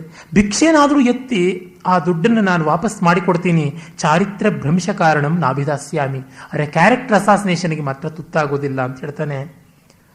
ಆಗ ಇದನ್ನೆಲ್ಲ ನಾನು ನಮ್ಮ ಯಜಮಾಂತಿಗೆ ಹೇಳ್ತೀನಿ, ರದನಿಕೆಗೆ ಹೇಳ್ತೀನಿ ಅಂತ, ರದನಿಕೆ ದೂತಾದೇವಿಗೆ ಹೇಳ್ತೀನಿ ಅಂತ ಒಳಗೆ ಹೋಗ್ತಾಳೆ. ಆಗ ಅವಳು ಬರ್ತಾಳೆ, ಬಂದು ತನ್ನ ಒಡವೆಯನ್ನು ಕೊಡ್ತಾಳೆ. ಅದು ಬಹಳ ಮಾರ್ಮಿಕವಾದಂಥದ್ದು. ಅವಳು ಹೇಳ್ತಾಳೆ ನೋಡಿ, ಭಗವನ್ ಕೃತಾಂತ ಪುಷ್ಕರ ಪತ್ರ ಪತಿತ ಜಲಬಿಂದು ಚಂಚಲೈ ಕ್ರೀಡಿಸಿ ದರಿದ್ರ ಪುರುಷ ಭಾಗದೇಯೈಹಿ. ಇದೇ ಮಾತನ್ನೇ ಮುಂದೆ 6ನೇ ಅಂಕದಲ್ಲಿ ವಸಂತ ಸೇನಿಯು ಹೇಳ್ತಾಳೆ. ಈ ಕಮಲದ ದಳದ ಮೇಲೆ ಬಿದ್ದ ನೀರಿನ ಹಾಗೆ ಚಂಚಲವಾಗಿರುವ ಭಾಗ್ಯಗಳ ಜೊತೆ, ಮನುಷ್ಯರ ಭಾಗ್ಯಗಳ ಜೊತೆ ಆಟ ಆಡ್ತಿದೆಯಲ್ಲ ವಿಧಿಯೇ, ಇದು ಸರಿಯಾ ಅಂತ ಕೇಳ್ತಾಳೆ. ಇದು ಅವಳು ವಸಂತ ಸೇನೆ ಕೂಡ ರೋಹಸೇನನ ಸಂಕಟ ನೋಡಿ ಹೇಳ್ತಾಳೆ ಅಂತ ನೆನ್ನೆ ಹೇಳಿದೆ ಅಂತ ಹೇಳಿ, ತನ್ನ ಕೊರಳಲ್ಲಿರ್ತಕ್ಕಂಥ ಮಾತೃಗೃಹ ಲಬ್ಧ ರತ್ನಾವಳಿ ತಿಷ್ಠತಿ, ನಾನು ತವರು ಮನೆಯಿಂದ ಪಡ್ಕೊಂಡಂಥ ರತ್ನಾವಳಿ ಇದೆ, ಅದನ್ನು ನಾನು ತೆಗೆದುಕೊಳ್ತೀನಿ. ಏತಮಪಿ ಅತಿ ಶೌಂಡೀರ್ಯತೆಯ ಆರ್ಯಪುತ್ರೋ ನಗೃಣ್ಣಾತಿ, ತುಂಬ ಬಿಂಕ ಅವನಿಗೆ ಅಭಿಮಾನ, ಹೆಂಡತಿಯ ತವರು ಮನೆಯವರು ಹಾಕಿದ ಒಡವೆ ಮುಟ್ಟಬಾರದು ಅಂತ ಎಂಥ ಬಡತನದಲ್ಲಿಯೂ ಮಾಡಿಲ್ಲ. ಈಗ ಏನಾದರೂ ಮಾಡಿ ಗಂಡನ ಈ ಆಪತ್ತನ್ನು ಹೋಗಲಾಡಿಸೋಕ್ಕೆ ಈ ಹಾರ ಕೊಡಬೇಕು ಅಂತ ಹೇಳಿ ಯೋಚನೆ ಮಾಡಿ ಮೈತ್ರೇಯನ್ನು ಕರೀತಾಳೆ. ಮೈತ್ರೇಯ ಬರ್ತಾನೆ. ಬಂದಾಗ ದಯಮಾಡಿ ಇದನ್ನು ತಗೋ ಅಂತ ಹೇಳ್ತಾಳೆ. ಯಾತಕ್ಕೆ ಅಂತಂದರೆ, ಅಹಂ ಖಲು ರತ್ನಷಷ್ಠೀಂ ಉಪೋಷಿತ ಆಸಂ, ರತ್ನಷಷ್ಠಿ ವ್ರತ ಮಾಡಿದ ಮೇಲೆ ರತ್ನಹಾರ ಹಾಕ್ಕೋಬಾರ್ದು, ಅದನ್ನು ಬೇರೆಯವರಿಗೆ ಕೊಟ್ಟುಬಿಡಬೇಕು. ಹಾಗಾಗಿ ನಾನು ಕೊಟ್ಟುಬಿಡ್ತಾ ಇದ್ದೀನಿ, ರತ್ನಷಷ್ಠಿ ವ್ರತ ಮಾಡಿ ಉಪವಾಸ ಮಾಡಿದ್ದೀನಿ ಅಂತ. ನೋಡಿ, ಮನೆ ಮಾನಕ್ಕೋಸ್ಕರ ಉಪವಾಸ, ವನವಾಸ, ವ್ರತಗಳನ್ನು ಸುಳ್ಳಾಗಿ ಕಲ್ಪಿಸಿಕೊಳ್ತಕ್ಕಂಥ ಸಾಧ್ವಿ ಇವಳು. ಚಾರುದತ್ತ ಮತ್ತು ವಸಂತ ಸೇನೆಯರ ಪ್ರಣಯ ಲತೆ ಸೊಗಸಾಗಿ ಬೆಳೆಯೋದಕ್ಕೆ ದೂತಾದೇವಿಯ ಪ್ರೀತಿ, ವಿಶ್ವಾಸ, ಉದಾರತೆಯ ಒಂದು ಚಪ್ಪರ ಮಂಟಪವೇ ಕಾರಣ. ಅದಿಲ್ಲದೆ ಇದ್ರೆ ಆಗ್ತಾ ಇರಲಿಲ್ಲ. ಆಗ ಅವನು ತಗೊಂಡು ಬಂದು ಕೈ ಮುಂದೆ ಹಿಡ್ತಾನೆ. ವಯಸ್ಯ ಪ್ರಿಯಂತೆ ನಿವೇದಯಾಮಿ ಅಂತ. ಆಗ ಏನು ಅಂತಂದರೆ, ಏನಿದು? ಸದೃಶ ದಾರ ಸಂಗ್ರಹಸ್ಯ ಫಲಂ, ಒಳ್ಳೆ ಹೆಂಡತಿಯನ್ನು ಪಡ್ಕೊಂಡಿದ್ದಕ್ಕಪ್ಪ ಫಲ ಇದು ಅಂತ ಹೇಳ್ತಾನೆ ಆ ಸ್ನೇಹಿತ ಮೈತ್ರೇಯ. ಕಥಂ ಬ್ರಾಹ್ಮಣೀ ಮಾಂ ಅನುಕಂಪತೆ, ಅಯ್ಯೋ ಹೆಂಡತಿ ಕೂಡ ನನ್ನ ಪರಿಸ್ಥಿತಿಗೆ ಕನಿಕರಿಸುವಂತೆ ಆಗ್ಬಿಡುತ್ತಲ್ಲ, ಇನ್ನು ಇದಕ್ಕಿಂತ ಏನಿದೆ? ಛೇ, ಅರ್ಥತಃ ಪುರುಷೋ ನಾರಿ ಯಾನಾರಿ ಸಾರ್ಥತಃ ಪುಮಾನ್. ದುಡ್ಡು ಯಾರು ಕೊಟ್ಟು ರಕ್ಷಣೆ ಮಾಡಬಲ್ಲರೋ ಅವರು ಗಂಡಸು, ಯಾರು ಕೊಡಕ್ಕಾಗಲ್ವೋ ಅವರು ಹೆಂಗಸು. ಹೀಗಾಗ್ಬಿಟ್ಟಿದೆ. ಆತ್ಮಭಾಗ್ಯ ಕ್ಷತದ್ರವ್ಯ ಸ್ತ್ರೀದ್ರವ್ಯೇಣ ಅನುಕಂಪಿತ, ಹೆಂಗಸಿನ ದುಡ್ಡಿನಲ್ಲಿ ನಾನು ಬದುಕೋತರ ಆಯ್ತಲ್ಲ ಅಂತ. ಅಥವಾ ನಾಹಂ ದರಿದ್ರ, ಹೀಗಂದ್ಕೊಂಡು ಗಂಡುತನದ ಆ ಮೇಲ್ ಈಗೂ ಹರ್ಟ್ ಮಾಡುತ್ತೆ. ಕಡೆಗೆ ಅವನ ನ್ಯಾಚುರಲ್ ಆದ ಉದಾರತೆ ಬರುತ್ತೆ. ವಿಭವಾನುಗತ ಭಾರ್ಯ ಸುಖ ದುಃಖ ಸುಹೃದ್ಭವಾನ್ ಸತ್ಯಂಚ ನಪರಿಭ್ರಷ್ಟಂ ಯದ್ದರಿದ್ರೇಶು ದುರ್ಲಭಂ. ನಾನು ಬಡವ ಅಲ್ವಾ ಅಪ್ಪ? ಖಂಡಿತ ಅಲ್ಲ. ಸುಖ ದುಃಖದಲ್ಲಿ ನೀನು ಸದಾ ಸ್ನೇಹಿತನಾಗಿದೀಯ. ಬ್ರಾಹ್ಮಣ ಮೈತ್ರೇಯ ಇವನಿಗೆ ಬಡತನ ಬಂತು ಅಂತ ಹೋಗ್ತಾ ಇಲ್ಲ ಬೇರೆ ಕಡೆಗೆ. ಬೇರೆ ಮನೆಯವರು ಇವನಿಗೆ ಊಟಕ್ಕೂ ಗತಿ ಇಲ್ಲ. ನಮ್ಮ ಮನೆಗೆ ಬಾರಯ್ಯ ಅಂದರೆ, ಚಾರುದತ್ತನ ಮನೇಲಿ ಹೊಟ್ಟೆ ತುಂಬ ಊಟ ಮಾಡಿದ್ದೀನಿ, ಎಲಡಿಕೆ ಹಾಕೊಂಡು ಜಗಿತಾ ಇದ್ದೀನಿ, ನಿಮ್ಮ ಮನೆಗೆ ನಾನು ಯಾತಕ್ಕೆ ಊಟಕ್ಕೆ ಬರಲಿ ಅಂತ ಹಸ್ತು ಹೊಟ್ಟೆಲಿರಬಲ್ಲ ಈ ಬ್ರಾಹ್ಮಣ. ವಿದೂಷಕ ಹೊಟ್ಟೆ ಬಾಕತನಕ್ಕೆ ಪ್ರಖ್ಯಾತಿ ಸಂಸ್ಕೃತದಲ್ಲಿ. ಹಸ್ತಿರಬಲ್ಲ ವಿದೂಷಕ ಇವನಂಥ ಕ್ಯಾರೆಕ್ಟರ್ ಇಡೀ ಸಂಸ್ಕೃತ ಸಾಹಿತ್ಯದಲ್ಲಿಯೇ ಯಾರೂ ಸಿಗೋದಿಲ್ಲ ಮೈತ್ರೇಯ. ಮತ್ತೆ ಬಡತನ ಸಿರಿತನದಲ್ಲಿ ಒಂದೇ ರೀತಿ ಇರುವಂಥ ಹೆಂಡತಿ ಇದ್ದಾಳೆ. ಮತ್ತೆ ನನ್ನ ಸತ್ಯವಾದಿತ್ವವೂ ಕೂಡ ಭ್ರಷ್ಟವಾಗಲಿಲ್ಲ. ಈ ಒಡವೆನೇ ತಗೊಂಡೋಗಿ ವಸಂತ ಸೇನೆ ಕೊಡ್ತೀನಿ. ಹಾಗಾಗಿ ಸತ್ಯ ಉಳಿದಿದೆ, ಶೀಲ ಉಳಿದಿದೆ, ಸ್ನೇಹ ಉಳಿದಿದೆ, ಬಾಂಧವ್ಯ ಉಳಿದಿದೆ. ಇನ್ಯಾವುದು ಶ್ರೀಮಂತಿಕೆ? ಇದೇ ಅಲ್ವಾ ಶ್ರೀಮಂತಿಕೆ ಅಂತ ಹೇಳ್ಬಿಟ್ಟಂತಾನೆ. ಆಮೇಲೆ ತಗೊಂಡು ಹೋಗು ಈ ವಸಂತ ಸೇನೆಗೆ, ಇದನ್ನು ಕೊಟ್ಬಿಡು, ನಾಳೆನೇ ಸುವರ್ಣ ಭಾಂಡ ಅವಳದು ಒಡವೆಗಳು ಯಾವುದಿತ್ತು ಅದು ತನ್ನದು ಅಂತ ನಾನು ನಂದು ಅಂತ ಭಾವಿಸಿಕೊಂಡು ಜೂಜಲ್ಲಿ ಸೋತು ಬಿಟ್ಟೆ. ಹಾಗಾಗಿ ಅದರ ಬದಲಾಗಿ ಇದು ಅಂತ. ಈಗ ಸುಳ್ಳು ಹೇಳಬಹುದು, ಪರವಾಗಿಲ್ಲ. ಅಂದರೆ ನಷ್ಟ ಮಾಡಿಕೊಳ್ಳೋಕ್ಕೆ ಸುಳ್ಳು ಹೇಳಬಹುದು, ಲಾಭಕ್ಕೆ ಸುಳ್ಳು ಹೇಳಬಾರದು. ಆಪದ್ಧರ್ಮ. ಆಮೇಲೆ ಇನ್ನೊಂದು, ಜೂಜಾಟದ ಆರೋಪವನ್ನು ತನ್ನ ಮೇಲೆ ಮಾಡ್ಕೊಳ್ತಾನೆ, ಕಳ್ಳತನವನ್ನು ಮುಚ್ಚಿಕೊಳ್ಳೋದಕ್ಕೆ. ಆಗ ಹೇಳ್ತಾನೆ, ಚತುಸ್ಸಮುದ್ರ ಸಾರಭೂತ ರತ್ನಾವಲಿ ಕಿಂ ದೀಯತೆ ಅಲ್ಪಮೂಲ್ಯಸ್ಯ. ಈ ಜುಜುಬಿ ಬೆಲೆ ಬಂಗಾರ, ಅದಕ್ಕೆ ರತ್ನಹಾರವನ್ನು ಕೊಡ್ತಾರ ಅಂತ. ಇಲ್ಲ, ಹಾಗಲ್ಲ. ಯಂ ಸಮಾಲಂಬ್ಯ ವಿಶ್ವಾಸಂ ನ್ಯಾಸೋಸ್ಮಾಸು ತಯಾ ಕೃತಃ ತಸ್ಯೈತನ್ ಮಹತೋ ಮೂಲ್ಯಂ ಪ್ರತ್ಯಯಸ್ಯೇವ ದೀಯತೆ. ಇದು ಆ ಒಡವೆಗೆಲ್ಲ ಕೊಡೋದು ವಿಶ್ವಾಸಕ್ಕೆ ಕೊಡೋದು. ಯಾವ ನಂಬಿಕೆಯಿಂದ ಈ ಒಡವೆನ ವಸಂತಸೇನೆ ಇಟ್ಟು ಹೋದಳೋ ಆ ನಂಬಿಕೆ ಉಳಿಸ್ಕೊಳ್ಳೋಕೆ ಈ ಬೆಲೆ ತೆರ್ತಾ ಇರುವಂಥದ್ದು ಅಂತ ಹೇಳ್ಬಿಟ್ಟಂತಾನೆ. ತದ್ವಯಸ್ಯ ಅಸ್ಮತ್ ಶರೀರ ಸ್ಪೃಷ್ಟಿಕೆಯ ಶಾಪಿತೋಸ್ಮಿ ಅಂತಂದರೆ ನೋಡಿ, ನನ್ನ ಆಣೆ, ನನ್ನ ಶರೀರದ ಮೇಲೆ ಆಣೆ ಅಂತ ಹೇಳ್ಬಿಟ್ಟಿದನು ಅವನು ಹೇಳ್ತಾನೆ. ಹಾಗಾಗಿ ನೀನು ನನ್ನ ಶರೀರ ಮುಟ್ಟಿ, ಶರೀರ ಸ್ಪೃಷ್ಟಿಕೆಯ ಅಂತಂದರೆ ಮೈಮುಟ್ಟಿ ಶಪಥ ಮಾಡ್ತಾ ಇದ್ದೀನಿ, ಪ್ರಮಾಣ ಮಾಡ್ತಾ ಇದ್ದೀನಿ, ನಯನ ಅಗ್ರಾಹಯಿತ್ವ ಅತ್ರ ಆಗಂತವ್ಯಂ, ಇದನ್ನು ಕೊಡದೆ ನೀನು ವಾಪಸ್ ಬರಬಾರ್ದು ಅಂತ. ನೋಡಿ, ಇಷ್ಟೆಲ್ಲ ಆಗೋ ಹೊತ್ತಿಗೆ ಬೆಳಗಿನ ಜಾವ ಆಗುತ್ತೆ.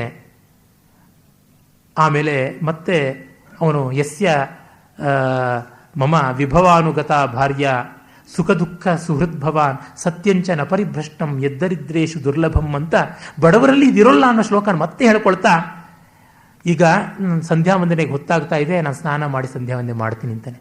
ಬಡವ ಆಗಿದ್ರೂ ಧಾರ್ಮಿಕ ಆಚರಣೆ ಬಿಟ್ಟಿಲ್ಲ, ಸಂಪ್ರದಾಯ ಬಿಟ್ಟಿಲ್ಲ, ನೀತಿ ಬಿಟ್ಟಿಲ್ಲ, ರಸಿಕತೆ ಬಿಟ್ಟಿಲ್ಲ, ಹೃದಯವಂತಿಕೆ ಬಿಟ್ಟಿಲ್ಲ.